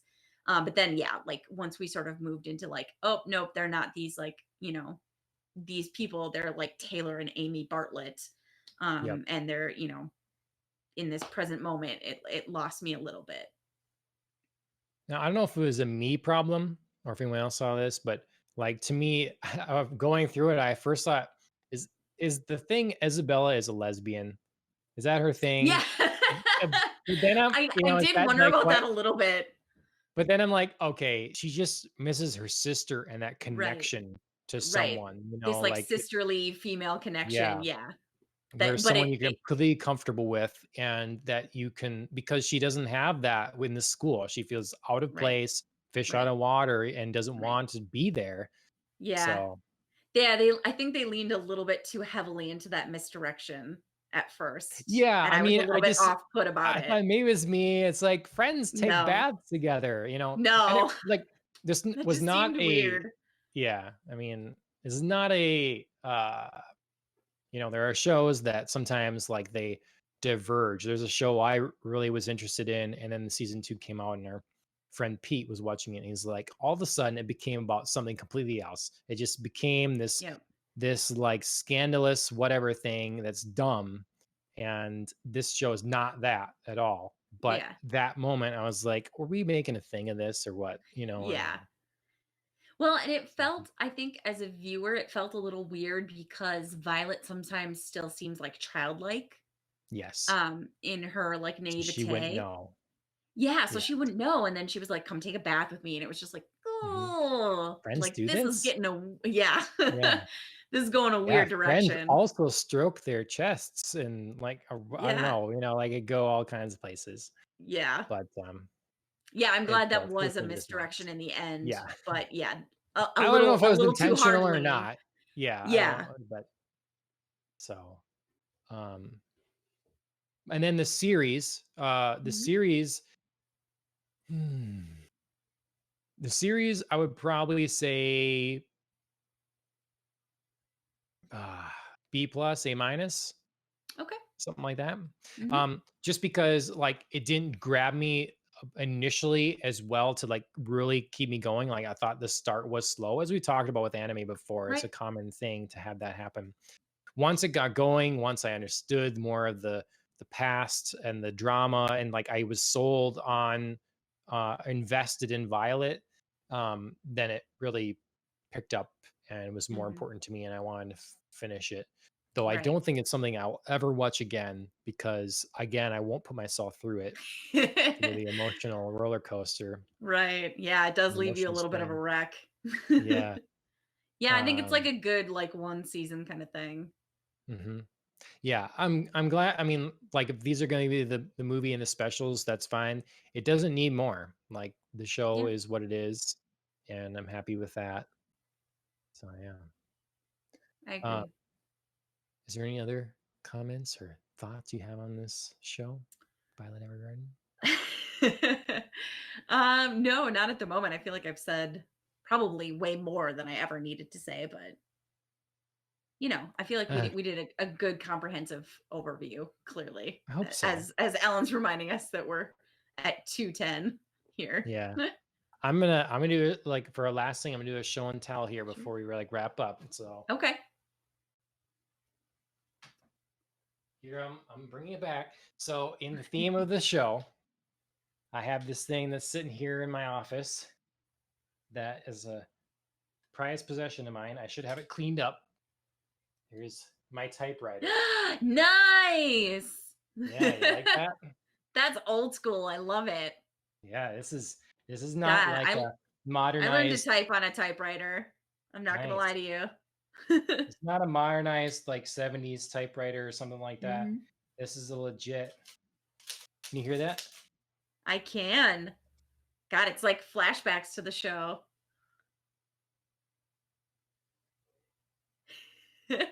So it still works. That is awesome. But it should be cleaned up and stuff. You have to type me a letter, And John. yeah, I know, right? So made in New York, Smith Premier number 2. Okay. And I think the interesting thing about this, and I'm not sure if it's super common, is that it has both a full set of lowercase and uppercase keys.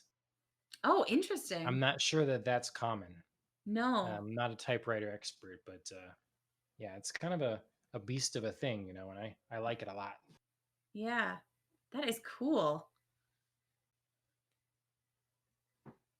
So there's Did you when did you pick that up and why? Like was it just like um Alan says quick price search shows well wow, I mumbled that 145 to $422. Mhm. Yeah, it was my grandpa's. Okay. So I've had this, I mean I've had it for a couple years now as a Mhm. office decor piece, you know. But I wonder if there's someone that is specializes. I'm sure there is somewhere someone that specializes in kind of like cleaning these up and really getting them right or whatever, and in Yeah, working I bet you could condition. find like some restoration Yeah, experts who could help you with that for sure. I mean, look. I love to be hipster. I mean, I gotta wear these fake gauges, sure, buds. I can wear like big Wear your round glasses and glasses your or scarves, man. I know, just, I got a Your free flowing ponytail. hair plus your beard. Yep. Yeah. And then typewriters, and I got film camera over here. I could take your That's right. picture with film. I mean, just what's wrong with me? Just, let's call it there. But so anyways, that's Violet Evergarden. We Mhm. talked a lot about that. I feel like I blathered on a bit. Um, but it's a good show. It Recommend you is. watch it. Um, we're going to be probably changing things up a little bit here. Given Summer of Games going Mhm. forward, likely we're going to be doing a midweek episode that will be both in podcast form and Twitch and YouTube that is focused more on Mhm. gaming, covering the latest news that comes out this year, being we're in a year of transition.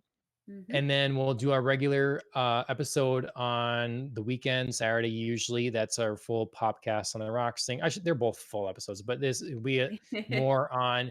That will be more on the shows we're watching. Yeah. So there'll be probably pop culture news, and then the latter half, if we're going to do any spoiler things or breakdowns or whatever, that will be kind of the way going forward. And if you Mhm. guys are looking for housewives things, we'll probably start doing a live, probably via Facebook or something, live video, quick feedback things on Housewives, because I know there's lots of people they start watching this, they're going to start tuning out the housewives. Well, we want to give the people that care about housewives their housewives, and the people that care about movies and TV their thing, and the That's people that care right. about gaming their thing. So we're kind of segmenting, and That's right. You can be complex, dynamic people and have different interests. So that's we're right. reaching out to Yes, all types of audiences.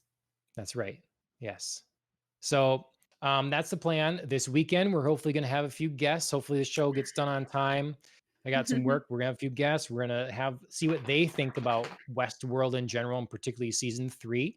That's And right. And so maybe we'll get what's those opinions next there. for season 4, now Yep, that it's official. yep. And then the following week, we'll start our transition, our shift to the new structure. Hmm. And in the meantime, like and share and comment and follow and leave us a review on Apple Podcasts and blah blah blah blah blah, all that stuff. Good quick So promo.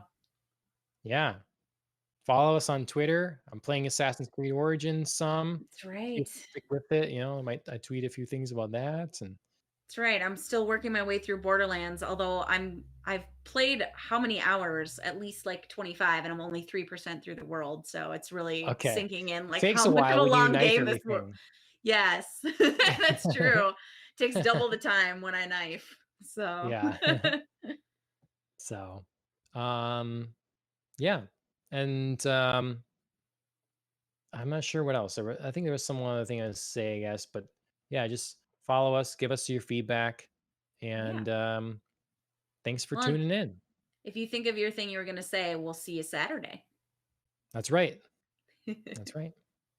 All right. Have a good night, Andrea. You too. Cheers, everybody. Hackers. Ooh.